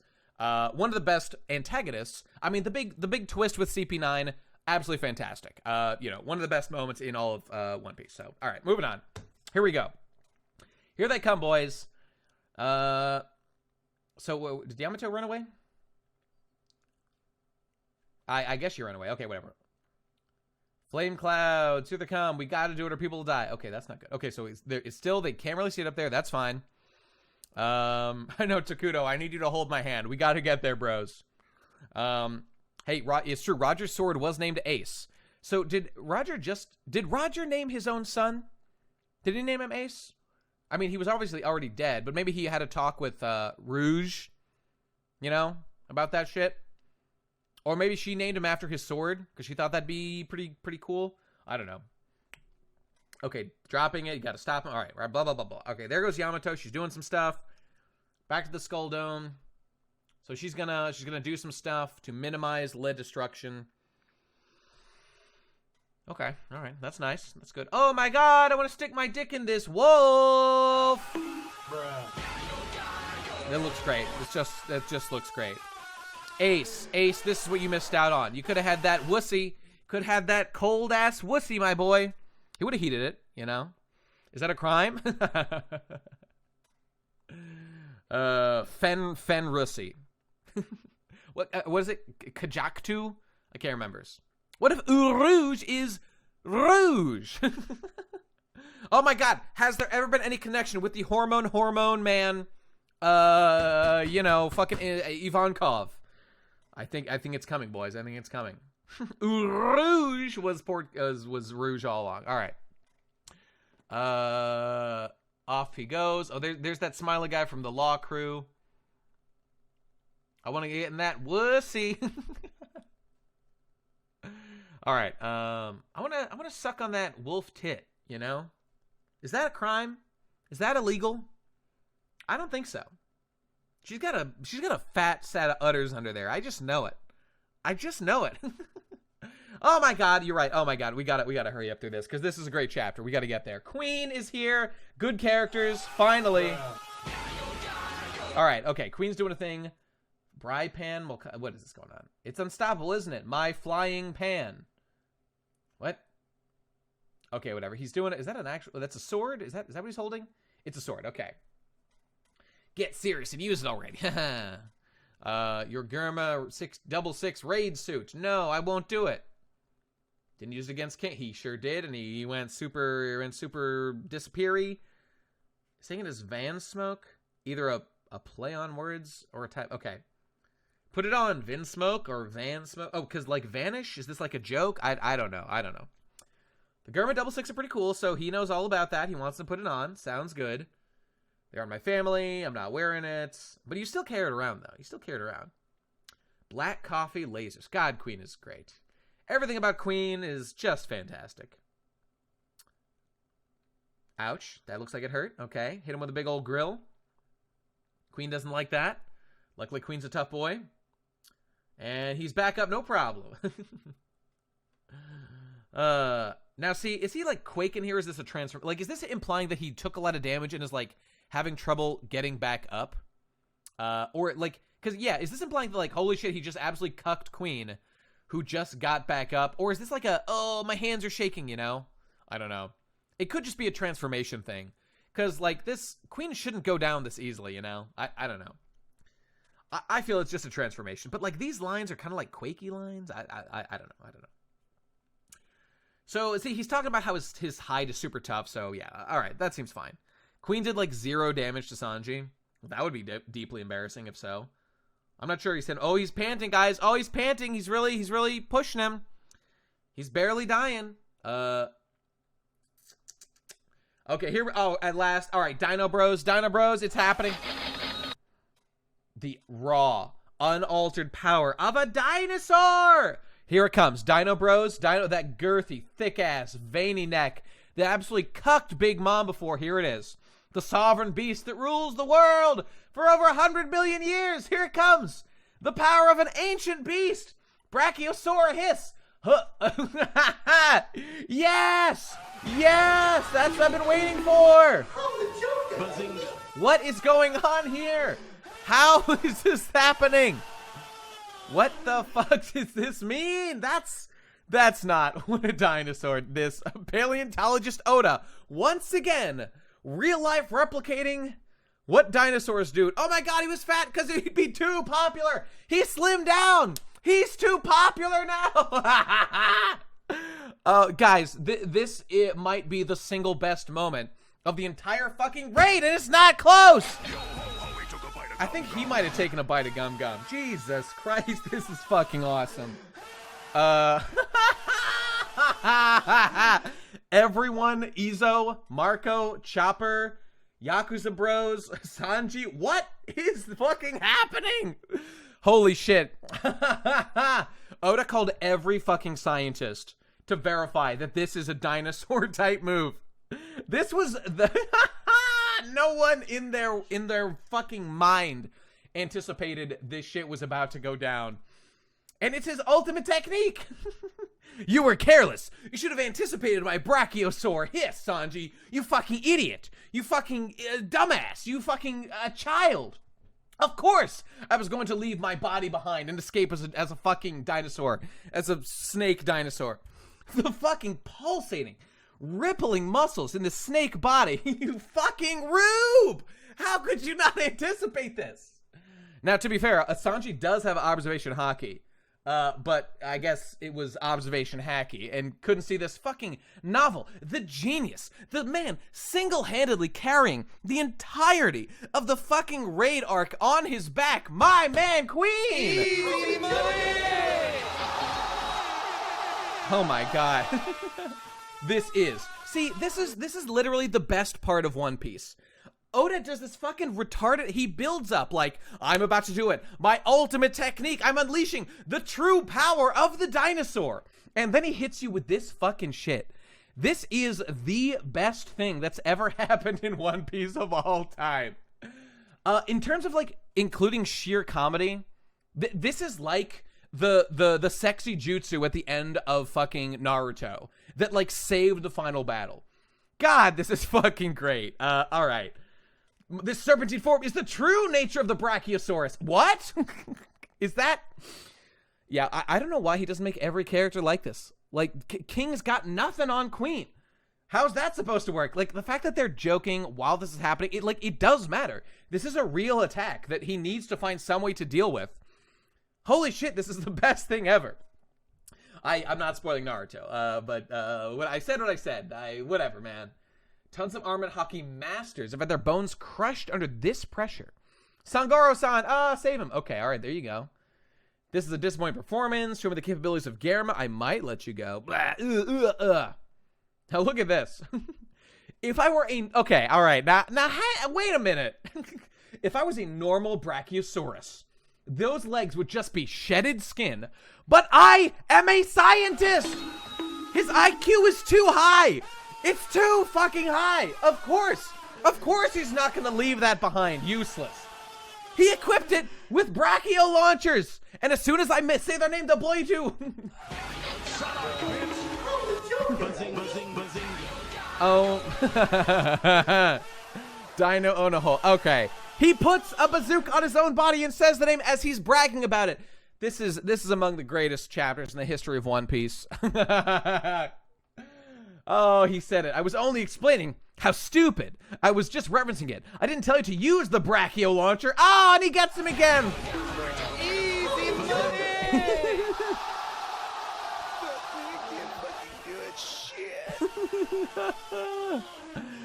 Oh, this is like the best chapter. God, what a breath of fresh air. He cucks himself. See, I always say it, guys. I always say it. You just make it funny. And I, like, oh no, Sanji got out of it so easily. I don't give a fucking shit. That was the best thing that ever happened in One Piece. Who would ever care? He should have had a trademark sign to Brachio Launch. He just does this shit, and then he does it twice. Now, three would be too much, but twice was nice. Twice was just right. Okay, and so he's like, I did it on purpose, actually. I already killed him, so it's mine. He fucking cucked his own brachio technique. And Sanji is not looking too good, boys. That's creepy, Sanji. Are you so he did break all his bones. If this was anyone else, Sanji would in fact basically be dead or whatever. Okay, so all right, his body's doing something weird. I've awakened the same ability to be like invincible. Damn brat. Those damn brats. He's back to normal already. Sanji, Tasukete! Danger! All right, this sucks. I don't want to be a monster. Oh, he broke his sword. Oh, Queen Bros. Queen Bros, we just keep losing. All right. All the bones in his body are broken. This is the 4th time already. What the hell? All right, so he's doing it. He's doing a thing. All right, boys, we have to break it off here. We'll continue next time. So, okay, Sanji's in the middle of his awakening. I think he's awakening his Diable Jambe Devil Fruit, Dark Sanji. Dark Sanji, bros. It's happening. Wait, this is Sanji. There you go. Bow down, bitch. We covered so much, lads. We covered so much. A full, what, like 4 chapters? Oh my god, we're killing it, lads. Majin Sanji, his Sharingan is awakened under that eye. He's looking like a Chad. He's literally invincible. Too strong. Too strong. Oats, Curry, and Nate. Haha, indeed. All right, Stall Piece is continuing strong. We might catch up next time. We might. Eyebrow Piece. By the way, someone told me about, hang on, Sanji, One Piece. Did anything happen with his, I heard something about his eyebrows. I don't know. We'll see. No, okay, the eyebrow looks normal. All right, seems fine. Seems fine. Yeah, pre-time skip, his thing was on the other side, and he had a curl on his left side. It's still curling. Okay, all right. We'll see. More Talking Pirates. Hey, they'll come. You got to wait a week. But we will talk more pirates, people. We will call up, and we'll call people, and we'll do more Talking Pirates, and we'll do it. It's true, man. I mean, hey, for Hidden Partner, I might as well take a little bit longer. So, but I got to run. I got shit to do. Oh, my God, it's the best character. I don't even care why you're here. I don't care what Hakta has to do to get you here. Please, just give me more Robalucci-sama. And an Ice Wolf Pussy to end things on. Sounds good to me. All right, thanks for being here, guys. Hey, we'll be here next week. We'll do it again. Sanji's going to awaken his observation Haki and survive every fight. All right, I got to jump off. I can't have a long preamble or post-amble. We will continue on chapter 1029 next time. Thank you, lads. I'll see you next time. It's been a pleasure. We'll see if we can catch up. Probably not. But 2 streams, maybe we'll catch up then. We'll see how it goes. All right, bye, guys. See you next week. Hey, Happy New Year, everybody. I hope you have a great Happy New Year. I hope your Christmas was good or whatever you do. All right, gotta run. Take it sleazy, my dudes. All right, Talking Pirates, out of here. Bye-bye. Thanks for the Happy New Year's, guys. All right, bye-bye.